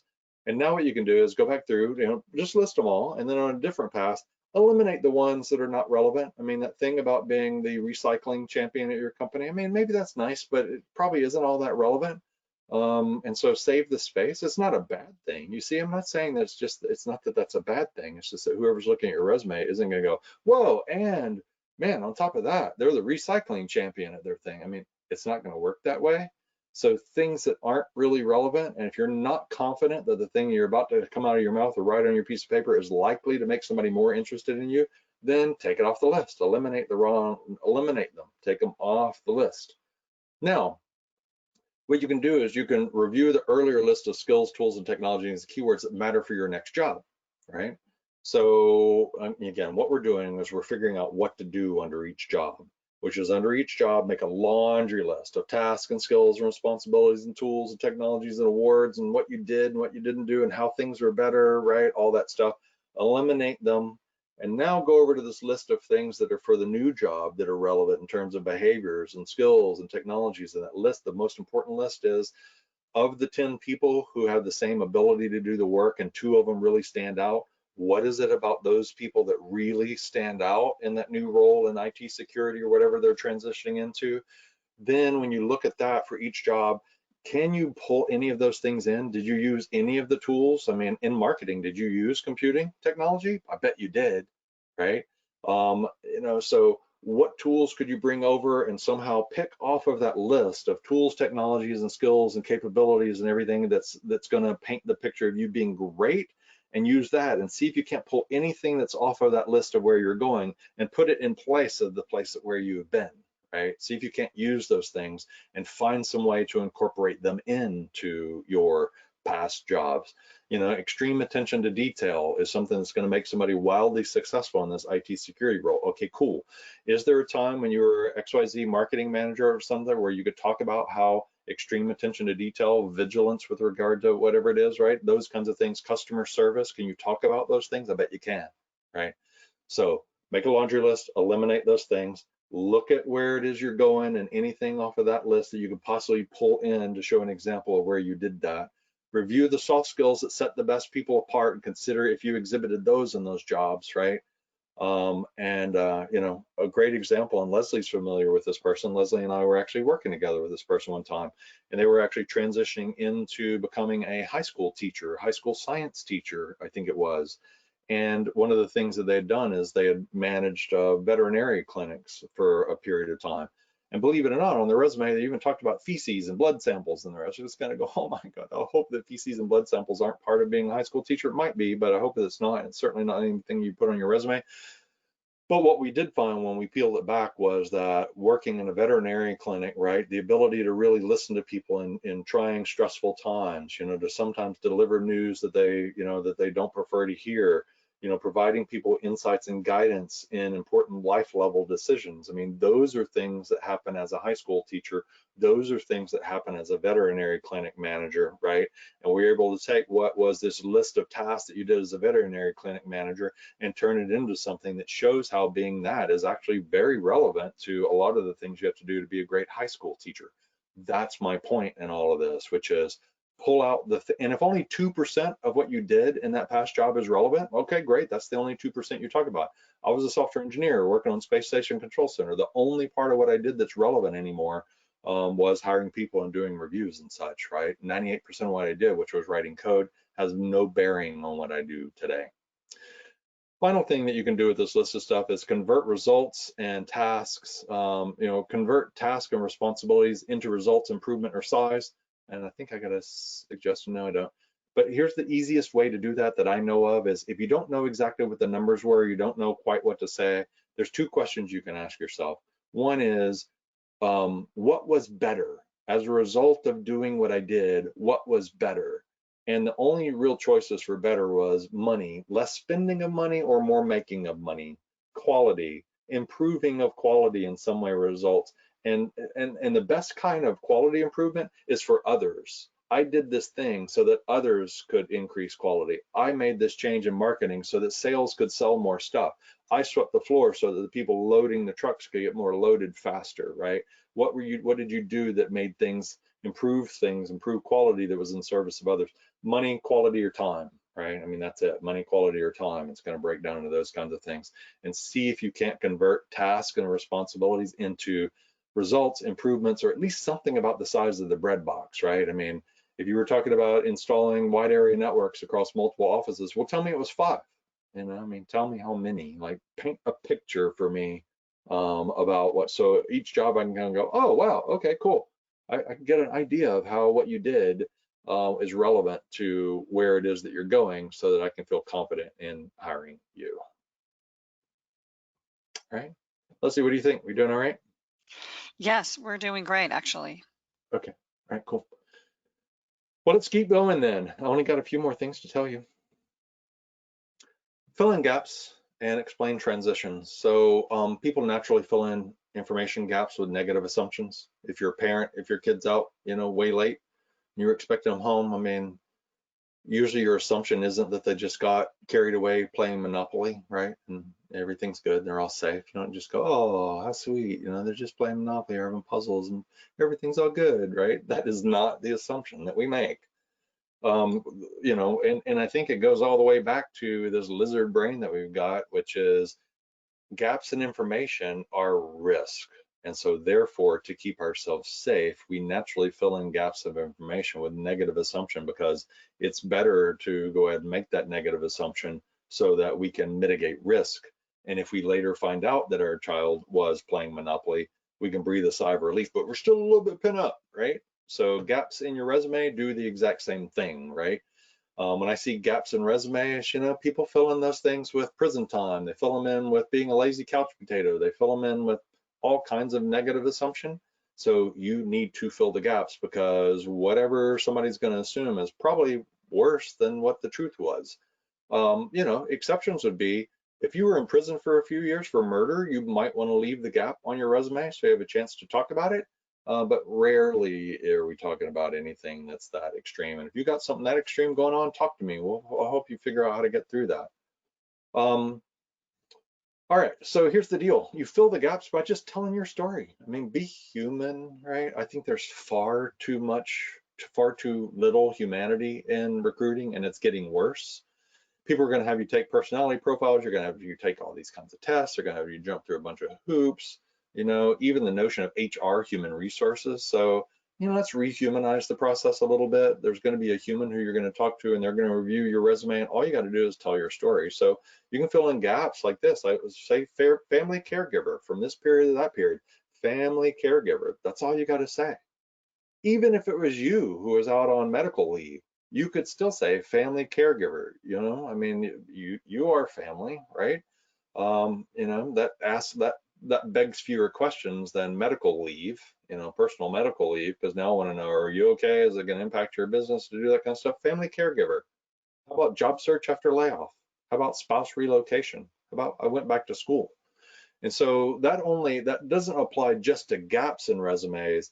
It applies to crazy transitions in your past. My favorite example, I've been using this one for years, is there was a gentleman who I was working with who had spent 15, 18 years in hotel and restaurant management, hospitality management, primarily restaurants, bars, things of that nature. And the next thing you know, he's like managing this bar. And then now he's a Unix administrator at ABN AMRO, which is like a big financial services company. And just that transition makes you go, what? I mean, right, August of this year and August of that year, bar manager and nothing but that. And now well, what we did was, the real truth was, this individual was going to training at night when he was, or day, I guess, because he was managing a really nice restaurant and bar, so worked a lot of nights, but was going to a training class, got certifications in system administration. One of his regular customers was the head of IT for ABN AMRO, which was right up the block. And they'd been talking about it. It took him a couple of years, or a year or so, to get all of his certifications and the rest. And this guy told him, hey, as soon as you get all your certifications, I'll hire you. And so one of his patrons, so all we did was put that into the thing. Went to school to get these certifications. The head of IT for ABN AMRO was one of my regular customers. And as soon as I got my certifications, I was hired onto the ABN AMRO team. And it makes somebody go from what in your resume to kind of going, oh wow, that's a cool story, right? So just fill it out. Just tell me the story. Make it really simple. The other thing you want to do is explain unexpected or unusual transitions like the one I just talked about. Just explain them and list any relevant details or training. In fact, I would definitely put, if you're in career transitions and you're going through training now, then not only can you put that training in the educational section, not only can you put the certifications you're going to get or have gotten, those are really important, up in the summary of your profile. In your professional history, you can put the fact, like right now, you're going through this training program. I mean, put that in your professional history, because, and I kind of like the phrase professional history, because it's not just the jobs that you had, it's your professional history, right? And your training is a big part of that. All right. So let's talk about reviewing your work history. Like I've said, I think that your resume is best when it tells a story when it's read from the bottom to the top. So literally take your resume and more or less read it from the bottom to the top and see whether it doesn't tell a story. And what it needs to do is it needs to start in the past, it needs to bring you up to present, and it needs to project you out in the future, right? I went to the school, I got these kinds of degrees, I started in this role, I transitioned into marketing. I had this kinds of success in marketing, and while I was in marketing, I exhibited the kinds of characteristics that are going to make me great as an IT security professional, and marketing people use computing technology a lot, right? became so fascinated with that and had such strengths in that particular area that I'm going to this training, gaining these kinds of certifications, and transitioning into a career that I've been, been basically gearing up for forever. And here I am as a IT security professional, and I help keep systems systeming and networks networking, and I'm vigilant about protecting company and data assets. And that's the story, so that somebody goes, oh wow, okay, I get it. Let me tell you what when you read the story from the bottom to the top that doesn't work. I'm going to go back to the person who was in the manufacturing environment. So their original story in their resume was, I was in the military and I did welding. I was good at welding, so they put me on TIG welding. I was good at TIG welding, so they had me do that kind of welding on aircraft. And then I became an aircraft mechanic. I got out of the military and I went into the manufacturing side of aircraft parts, and I inspect welds and torques on bolts. And so that's why I'm applying for your software QA job. And, of course, the hiring manager is just like, what, are you kidding me? And, I was the one that was able to straighten the story out, and was kind of going, hey, we got an individual here who has extreme attention to detail. Not only do they have extreme attention to detail, they've been working in a manufacturing environment that's governed by OSHA. They're governed by this kind of stuff. I mean, they've got to fill out all the forms. They got to cross the T's. They got to dot the I's. I mean, extreme attention to detail, heavy use of computing technology to do all these kinds of testing. And therefore, in your medical software environment, where what you're really concerned about is ensuring that you're meeting all the, I don't know if it's the FDA or whoever regulates the software that's used by hospitals and clinics for dispensing pharmaceuticals, but this individual has the ability to, repeatedly day in and day out, stay that much attention to detail because they kept fighter aircraft in the air, and they've been keeping this. And the hiring manager's like, oh, I didn't think of it that way, right? So your resume needs to tell a story from the bottom to the present, and then your summary goes from the present into the future. And that's the way that your resume ought to really work. But nobody's told you that before. Here's the deal with reviewing your work history, which is your work history needs to naturally lead to your current situation, right? The best that you possibly can, so that somebody says, oh, I see exactly why this makes sense that you're making this kind of transition. Oh, okay, that makes sense to me. Why didn't you do this before? It seems so natural. You should have done this before, right? So tell that story. And the way you write it down is, imagine that you're on the phone with me and I was like, hey, just tell me your story. Why does this make sense, right? Why does this make sense? And then you got to just turn that in, tell that story in your resume, quite frankly. The whole point is that your resume is there to support why you're going to be successful in your next job, and the details of what you did in marketing isn't what shows that you're going to be successful in your job. It's going to be your training, your certification, specifically around technology. Maybe you were somebody who's always been good at technology, even in your work, but everything else that you did that exhibits the characteristics of somebody being wildly successful and one of the standouts in their early stage of their career as an IT and security professional, that is what's going to talk to your ability to be successful, right? And the whole idea is that when you read your resume from the bottom to the top and it tells the story, when somebody reads it down, it'll still tell the story, right? And what you want is for somebody, especially if you're in career transition, you want the reading of your resume to elicit this whole notion of, oh, that makes sense. That makes sense. I get it. I can see why this makes sense for you. And I can see how joining our organization, man, okay, great, let's talk. I need to talk to you, right? That's what it's all about. All right, let's see. Oh, good, we're doing good on time. We'll get this wrapped up and have some time for a little bit of questions. So the summary of your resume is at the top of your resume. The summary of your resume needs to be about where you're going, not so much where you've been, right? As an example, if I was hiring somebody into IT security, we're just going to stick with that example. If I was hiring somebody in IT security and the summary of the resume says, well, I've been in marketing, I did these kinds of marketing things, and I'm now training, I'm transitioning into IT, my gut reaction is my client's going to pay me because they're hiring somebody into IT security. And I mean, obviously, if it's a super senior position, you're not super senior and you're transitioning. But if it's the kind of role where that would make sense, I'm not looking for somebody who is in marketing transition IT. When you get fully into IT, let me know. And it's not about being paid, and it's not about experience. It's about attitude, right? But if the top of your resume said, IT security professional with these kinds of certifications, familiar with these kinds of technologies, solving these kinds of problems to make this kind of business and different. I just read the summary of your resume and I'm kind of going, all right, I got one. IT security professional right here. And I haven't even gotten to your work history yet. But under the heading of confirmation bias, I've already made a decision that I like you and I'm looking for reason to reinforce that. When the summary of your resume said, I'm in marketing, transitioning in IT, I go, and now I'm looking for reasons to reinforce, right?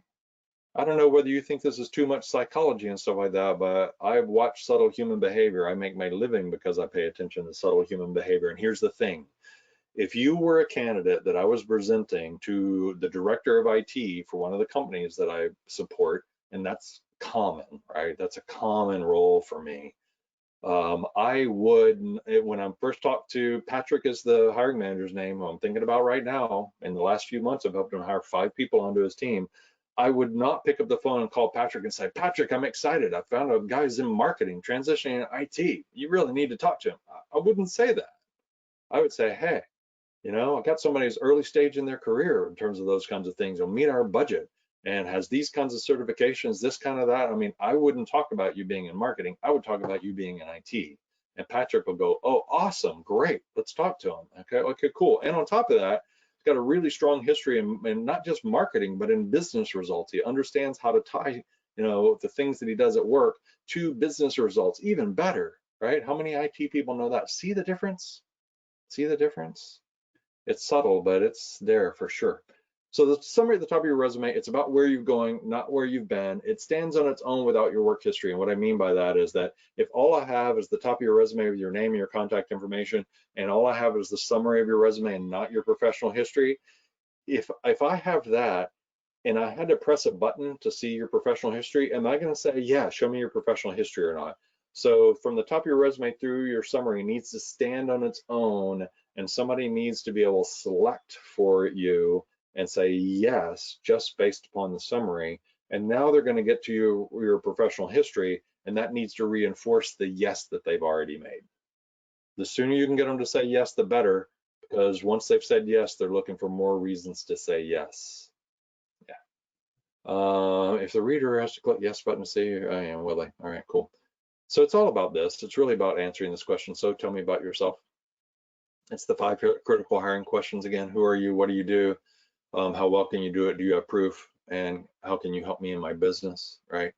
Here's a little thing that I got, and we go into this, and this is just a paint by numbers version of your summary. And the reason why I say paint by numbers is that if you ever do a paint by numbers, the first one probably isn't great.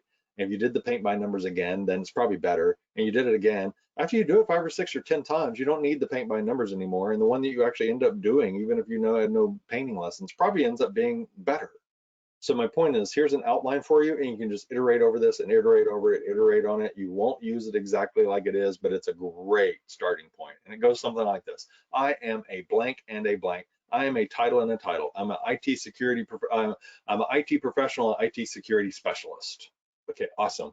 With these kinds of certifications, with a deep something that makes you unique. With these kinds of certifications and a deep understanding of how to tie results in my profession to business success. I help hiring manager title, or I help small businesses, or I help, who do you help solve problems such as this one, and this one, which are the outcomes, right? If I talk about marketing for a second, and marketing is a great example of, they're usually pretty aware of the outcomes. Their outcomes, they don't say, well, solve problems like putting together spec sheets and putting together blogs and putting together marketing, stuff that goes out in the world. That's not what they say. They say I solve problems like, driving user demand, increasing opportunities for sales professionals, right? Marketing's pretty good about understanding where they fit in the scheme of things. IT is not so much. The problems that you solve are one notch above the tasks you perform. As a result of performing what you did in marketing, what were the business results? As a result of what you do in IT, what are the business results? So, and then you get to your skills. My skills include this one, that one, and the other one. And my current situation is this. Maybe better is just to give you an example. Here's one of somebody transitioning to IT.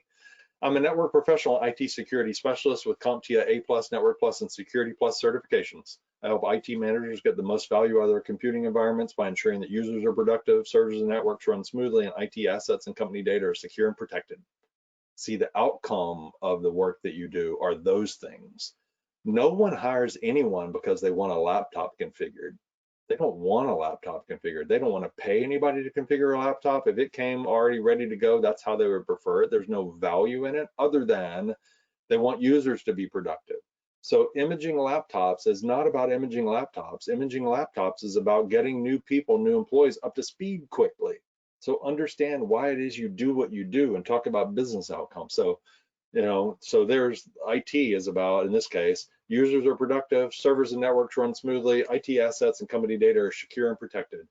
Examples include Microsoft Desktop support, configuration and troubleshooting, network configuration and maintenance, security policies, procedures, tool configuration. I'm looking to join a company where my IT skills will make a difference, and I can help increase user satisfaction and keep IT assets running smoothly. It didn't say anything about marketing. It didn't say anything about being a nurse. It doesn't say anything about anything else. And by the time somebody reads this, if they're looking to hire an IT security specialist, they're going to go, we need to talk to this person, right? And they haven't even looked at your work history. So that's the trick on your resume summary. So you can start with an outline like this, fill it in best you can, paint by numbers, massage it like this, and then eventually it's got to be something that just rolls right off your tongue so that you could, if you were in an interview and somebody said, so tell me a little bit about yourself, you could answer that. By the way, if you're in an interview and somebody says, tell me a little bit about yourself, recognize that they don't want to know anything about you. That question was, the missing part of the question is, tell me a little bit about yourself with regard to your ability to hit the ground running, be wildly successful in this role, be super low maintenance, and to help me sleep better at night because you can really do a kick-ass job in what it is I need you to do in the context of this company right now with regard to the role that we're talking about. All right, that's what they want to know. People always go, oh, well, I'm a really hard worker and they move backward in time and they talk about, it's not about that, right? It's not about that. It's about this. That's what they want to hear. Nobody does that, by the way. If you can do this, you just stood out as a candidate because no one does this. And I know, because I should say no one, it's really, really rare. All right, so you can convert that into your resume. In the resume template, there's some examples, but the super simple version is right this. See, title and title comes from network professional, IT security specialist. It goes right here, right? I have these certifications. I help busy IT managers. And now I can have types of problems that I solve. Users are productive, servers and networks, IT assets run smoothly. It can be these bullet points right here. And then I could put in my task and stuff. So you essentially can turn that into, the summary of your resume. I want to make one quick comment on this one, which is this keyword list down here at the bottom. So one of the best ways, and it's super simple, we talked about getting through the applicant tracking systems and getting through those kinds of things. Let me show you something. So that keyword list is really good for this, which is, I'm going to do a quick Google search for right here, system admin jobs in Austin. If you're searching for jobs, Google's job search engine is better than Indeed's. Most people don't know they exist. Just search for that, click on this blue banner, and there's a bunch of jobs. So here's one, system administrator at Experis, which is a staffing company, but I'm gonna click on that. And so literally what I do is I will take this, I'm gonna click read more, I'm gonna go down to the bottom, I'm gonna, come on. I would copy that. I would then go to my Word document. I would then go to the bottom of my Word document. I would literally paste that stuff into my resume. Come on. Oh, maybe I didn't pick it up. Right click, copy, go to my Word document, literally paste. Why is it not pasting? Paste. Oh, there it is. Okay, cool. And now it go is, and the truth is it's going to match all these words in their particular one, right? But I might get rid of, that. But I could certainly keep multinational, I could keep financial services, I could keep a variety of these things, right? So notice that and by the way, if you find a way to put vulnerabilities into your resume, yours will be the only one that matches on that word, because these systems aren't smart enough to know that vulnerability isn't really significant. It pays no attention to to and stuff like that, but all the other words match. And so what you can do is that you can narrow this down to even things like coordinate, right? All these words, right? The more you can match, the better. What I would do is I would take that whole thing down at the bottom of my resume, and then I'll have two versions of it. One is the words that are in there that are literally pretty relevant, right? Like in this particular case, workstation patching, patching of third-party applications, Apple Mac, right? I would say Mac, not Macintosh, right? I'll pick up a few of these things that are really very relevant. And what I'm going to do is I'm going to bring them up right here, and I'm going to put them in this word match list, the ones that are really relevant. And it'll just be a few lines here. And then the ones that aren't as relevant, like vulnerabilities and all that kind of stuff, multinational, I'm going to leave them down here at the bottom. And I'm going to say, resume word match list, in case somebody wonders what it is. And I'm going to leave them right down here. I'm going to have a block of things that are just going to be this word list down here, because my resume is going to word match better than anybody else's. I'm going to get a high score. And the truth is, by the time they get down to the bottom of your resume here, they've already decided whether they're moving forward with you or not. And nobody's ever going to kick you out, because this is down here at the bottom. You don't need to turn it white. You don't need to do any of that kind of stuff. Nobody's going to pay any attention to it down here at the bottom of your resume. What it's going to do is it's going to give you a significantly better score on your resume. So you don't even have to go through and edit a lot of the other stuff that's in your resume. If it's a job you really care about, you might want to, but if you do nothing more than take the job description, paste it at the bottom, then minimize it down to just the words that really matter, leave those words and a keyword down at the bottom, find the ones that are most relevant and move those up to the top. Now you have those things in your resume twice, and you're going to keyword match, or not just keyword match, you're going to word match with those applicant tracking systems and get a much higher score than you would have otherwise. So super simple, right? All right, let me wrap it up, and we'll have happy to answer questions and stuff. All right, I'm gonna go back into presentation mode. There we go. Oh yeah, here's an example of somebody who was in the military who took this exact course, and what they did was they started with this outline, they then worked it through, and here's how they dropped it into their resume, and you'll see that they made their own unique stuff. Imagine that you were looking for a help desk person or a technical support specialist. Would you consider this person? Air Force veteran with experience in fields of communication, network systems, and project management, IT certifications, including these: completed network systems administration professional course at New Horizons Learning Center, increased user productivity through customer service, IT skills focused on cost management, effective manager and supervisor with extensive experience in diversified areas of administration, created and implemented records management and disposition system, as well as a document routing system, resulting in increased department efficiency by 50%. See, pulled out something that was relevant from their past. Process time-tested management skills, blah, blah, blah, ability to think, right? And so it became theirs. It's not just that paint by numbers. They did make it theirs. They pulled out some relevant things. And I think that if I was reading resumes and I was considering something for a help desk or a user support specialist, and this is what I saw, I'd want to talk to this person, wouldn't you? Yeah, I would, right? And I think this person was basically, if I remember right, best equipment's maintenance. Yeah, in fact, I think they ran kind of the parts warehouse, like the parts department, if you will, is what they ran. And they're moving into this kind of role. I guarantee you, I would talk to them. And this is their resume summary, right? Did a great job of that.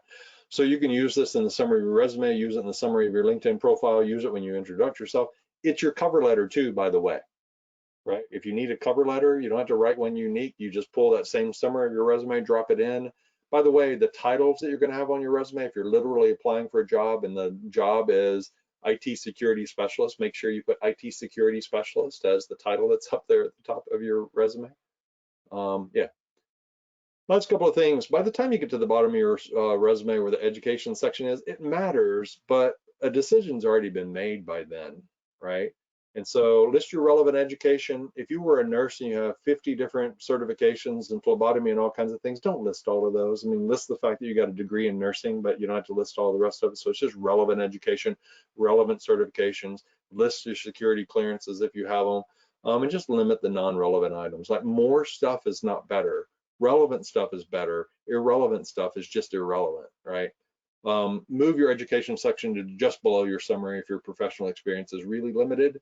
But just know that those of you who have a lot of professional life experience and work experience, you have a significant advantage over the other people who are transitioning or early stage in the career that you might be transitioning into. It's almost not fair if you know how to use it well. And then on the resume template that I have, there's the sections called additional information. It's mostly an excuse to list those words. I shouldn't just say keywords. It's the place where you put that word match list, right? It's just a trick to get through the stupid applicant tracking systems. So what do you think, Leslie? How do we do? I think you did great. I have a couple of requests, and well, and here's the thing. If I can say a few words Yeah. about it. One thing that we see all the time, even from the folks, a lot of our candidates who have already attended your webinars, what we get at the top is usually the word objective, and there's an objective, and it's about what they're seeking. I'm looking to parlay my skills and help, a company. That's kind of Yeah. a little bit of a generalization, but Yeah. in general, that's what we get. And so it is hard to break that train, that stuff you've been trained on from the past. And Yeah. so what we do is exactly what you do. I look at the resume from the bottom up and I read the story, and then I create the summary Yeah. based upon what I know of that person. Right. However, I can't do nearly as well a job as the person can do with their own paint by numbers process that you just Mm. showed them. Yeah. That is key. Yeah. Um, the No other one, piece, no one can write your resume better than you can write your own resume. And then back to your objectives kind of thing. Nobody cares what you're interested in until we're interested in you. right, So, objective, that kind of notion is really old school. So yeah, it mm, makes you old school and kind of who cares, right? I'll care about you once I'm interested in you. right, right. And so we've had a couple questions kind of related to this, based on some of our attendees are PMP folks. And so Oh, cool. they're having a little challenge sort of adjusting your IT language to PMP Ah, language. okay. So that's a little bit of a challenge for them, but it's because it's hard to wrap your head around this process It initially, but is. once you sort of, you know, uh, focus on it in the way that you did, it becomes a lot easier. It doesn't have to be as hard as a lot of us make it. Right. I mean, if you want to switch it over to PMP real quick, right? I mean, what are the things that PMP is really all about? Which is, in ensuring that that time and resources are used wisely, right?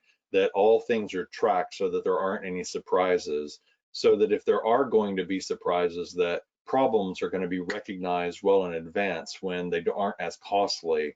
That you're going to be able to raise the flag, that you can identify problem areas before they actually become problem areas. I mean, those are the kinds of things that you talk about, I think, with regard to a PMP. Because I mean, the stuff about the fact that you keep things on schedule and got Gantt charts and all the specific tools, I mean, that's fine. But what's more important is, do you understand why doing those things matter?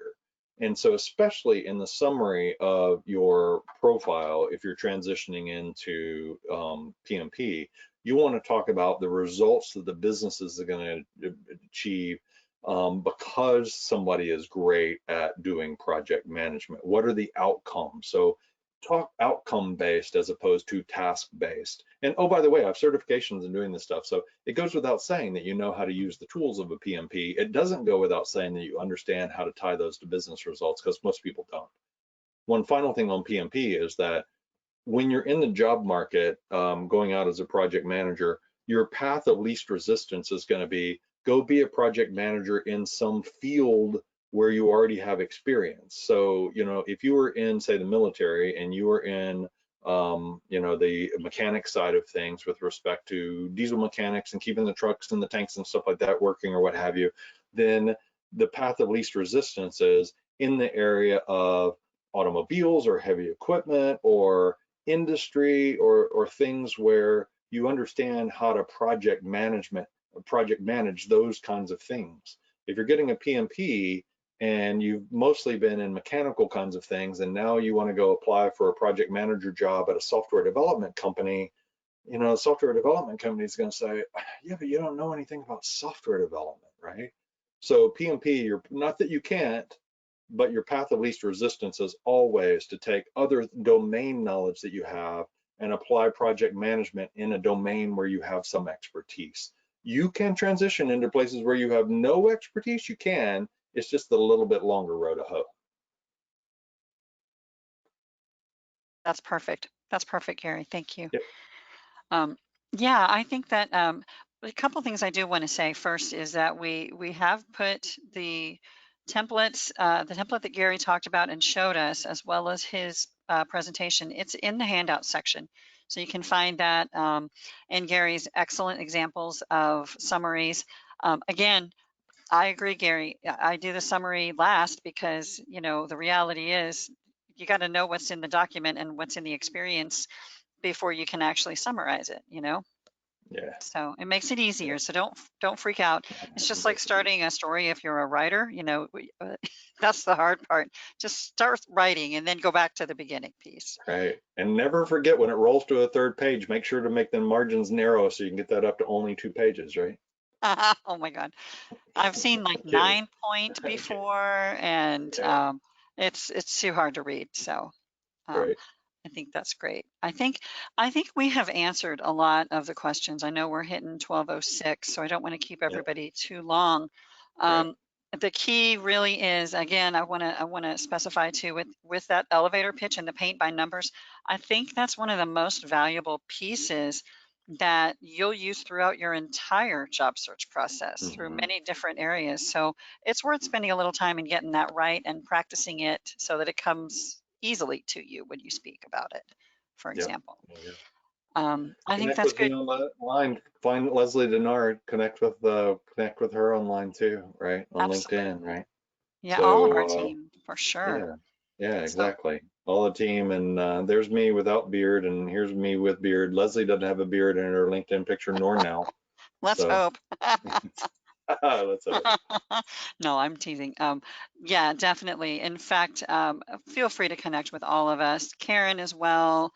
Any of you that know any of our team. In fact, if you see um, from one person, for example, when you see me, you'll probably come across Michelle Rodriguez. I'm sure if you haven't talked to her, you will for our candidates and graduates too. So thank you guys for all of your questions today.